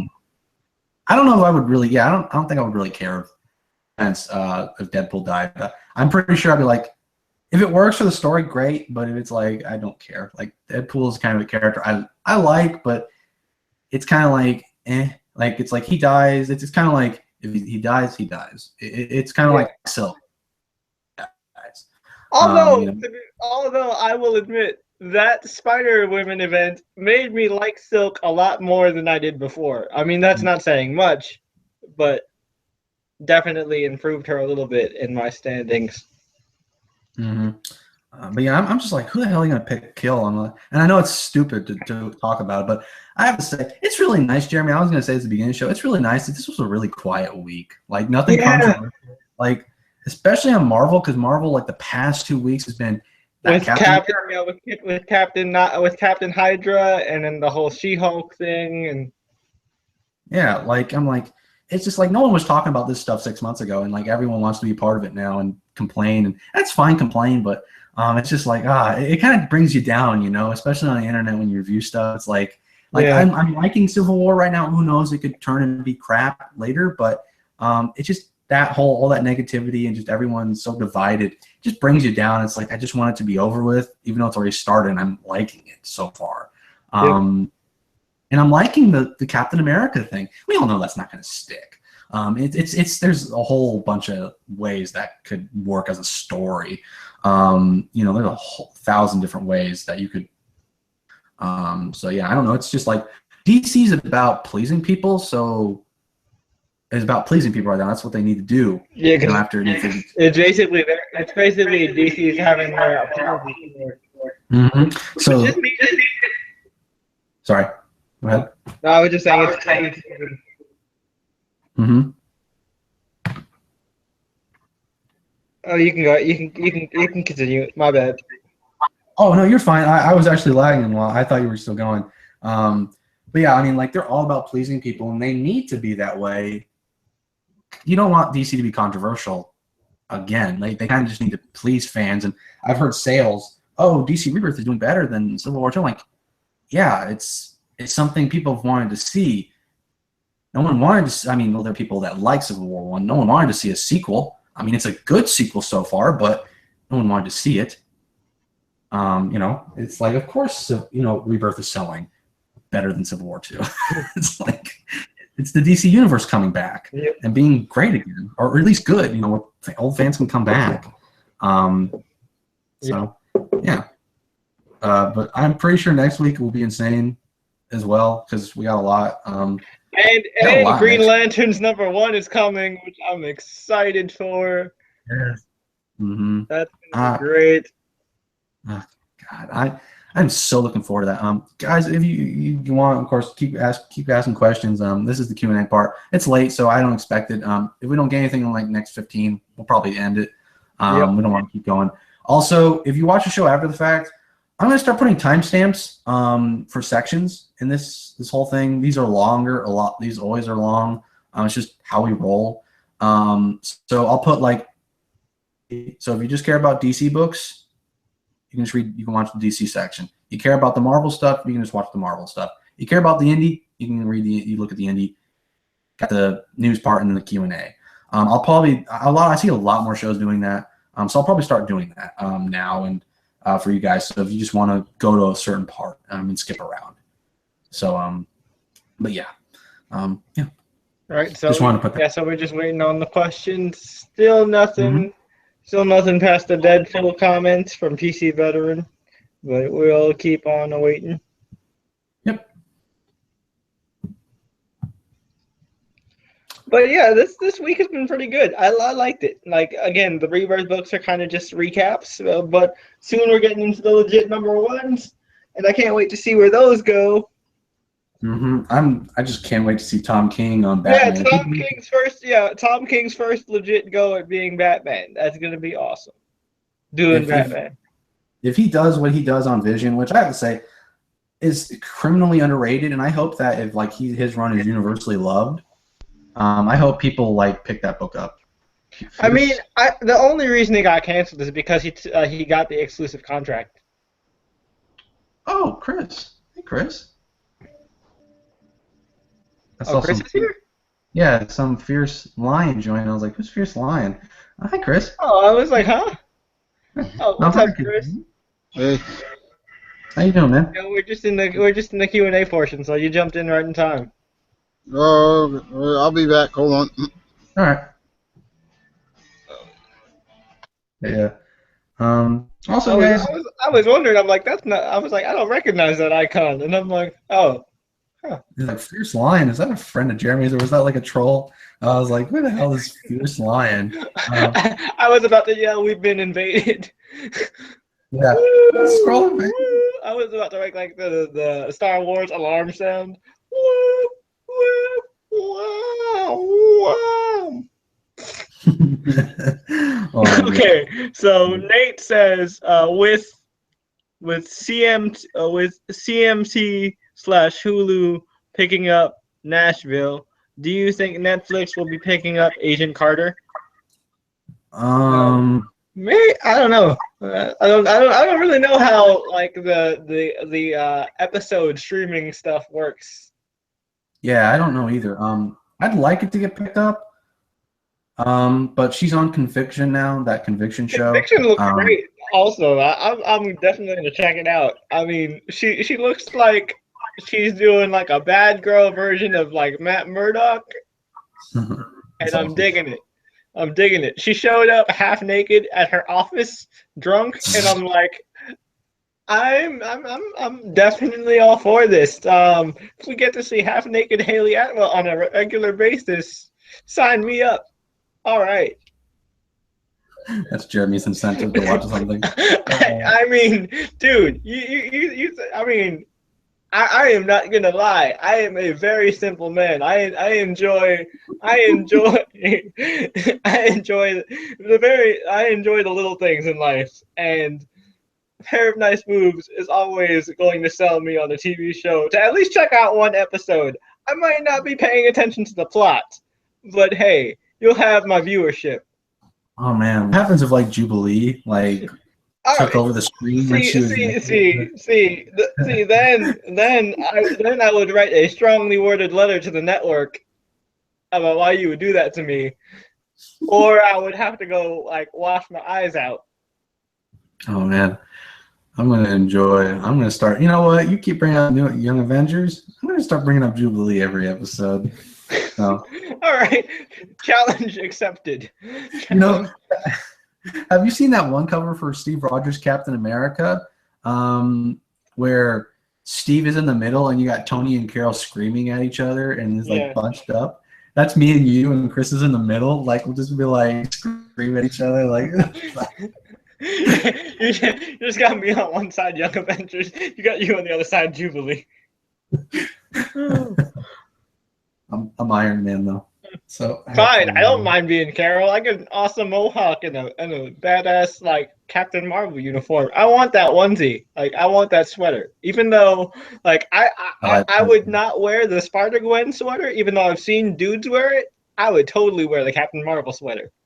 Okay, yeah, because you know it's for everyone. I mean, Captain Marvel was a dude as well, so I mean, but there's nothing wrong with that. You know, person wearing a dude wearing a female thing, you know, character on. But yeah. But I don't know. I wouldn't mind Agent Carter being picked up, but at the same time, like, do we really need? I mean, as good as Agent Carter is, do we really need it? Because I mean, you and I were talking about this when Agent Carter was going on, like, you know, like that we had a feeling that it was gonna die because they were releasing double episodes. Yeah, like same week. Everything. It was weird. Like they're just releasing them twice, you know, 2 in a week, and it's just.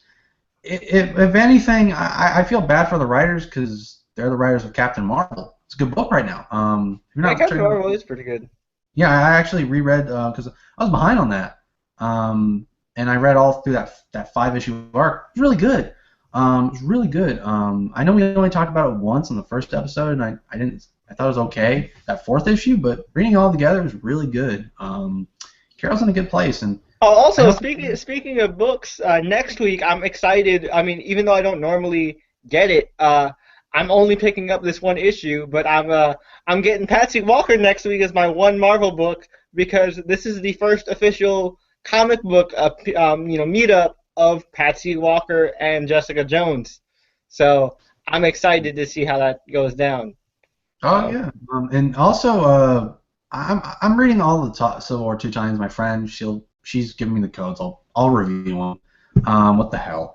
No one else will. I know I will. Just for prosperity. Maybe if you like what I say about these books, you can pick them up. But there's Choosing Sides book, and the writer of Mockingbird is going to be writing like an 11-page story on Jessica Jones choosing her side.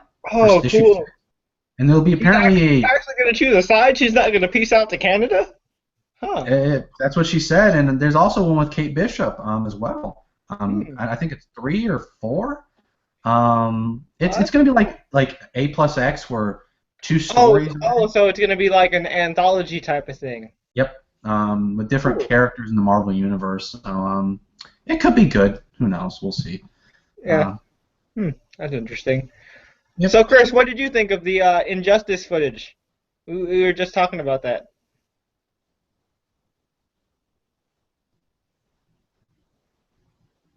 Is your mic? I just heard Emma. No, wait. There you go. You unmuted. I wonder if I should grow out a goatee and be like Tony Stark. The goatee is the way to go, man. It's the way to go because you can pretend to be all thoughtful and go like, Yeah, and I'm already. Like I feel like I use that shit all the time. Like yeah, and some people don't like what I've said about some books and call me a snob, so I could look extra snobby with like a goatee. Oh man, I don't know how that would look on me though. I mean, you always said that you were a supervillain, so I feel like that's an essential part. So I'm like Iron Man from Civil War, basically, or Superior Iron Man. I am superior. So, yeah, okay. So the Superior Kyle, hashtag Superior Kyle, guys, it's coming. Just give Kyle like a couple weeks, maybe a month or so.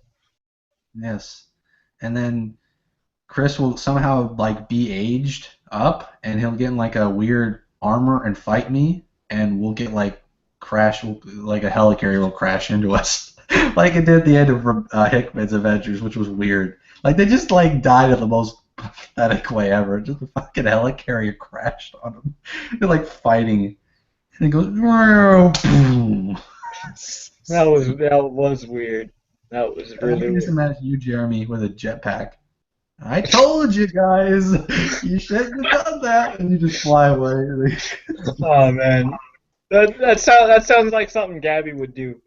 But yeah, I totally could see myself doing that. I love Gabby, man. I'm Dude, she's like my favorite character right now. I'm loving all the cute characters that they're introducing into the new Marvel books. Like Singularity is cool. Yeah. I like Singularity. I like Gabby. I like Kobik in the Thunderbolts book. She's adorable because she's like. So at the end, you read the first issue of Thunderbolts, right? Where like. Yeah.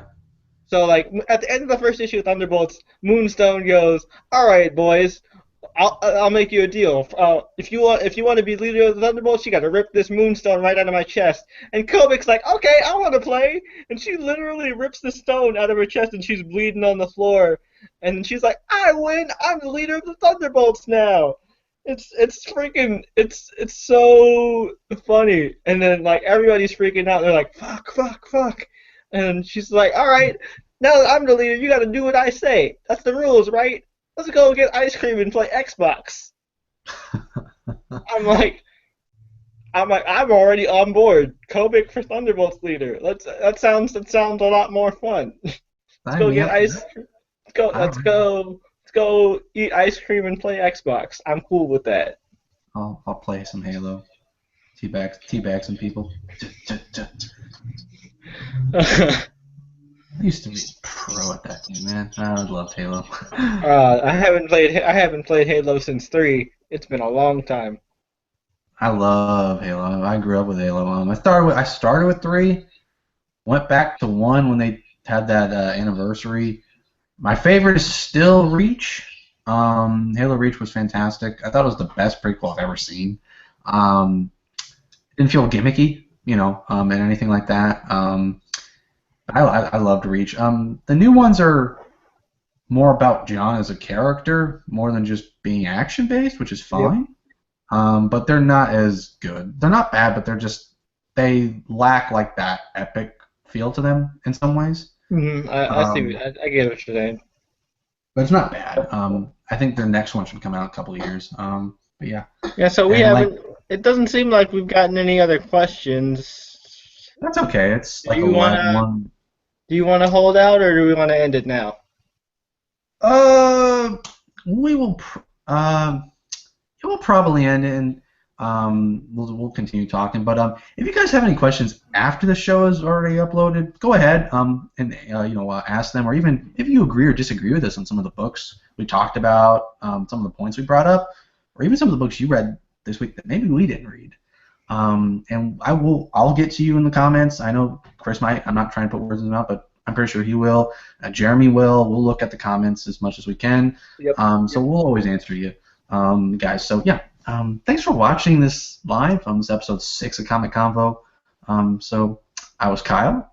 There was Jeremy. Yep. And there was Chris at the end. And thanks for Sean for popping on. Yeah, Sean, as always, treat. Loved his Brian Michael Bendis story. So yeah, Jeremy, close us out, my dude. All right, guys. Well, this has been episode 6 of Comic Convo. We've talked Bendis, comics, Civil War, and Hercules. Thank God for Abnett and his Hercules. Until next time, as always, this has been the YouTuber's Core. And like I always say, once comic book geek, always comic book geek. We'll catch you guys next Saturday for another episode of Comic Convo. Peace. Back to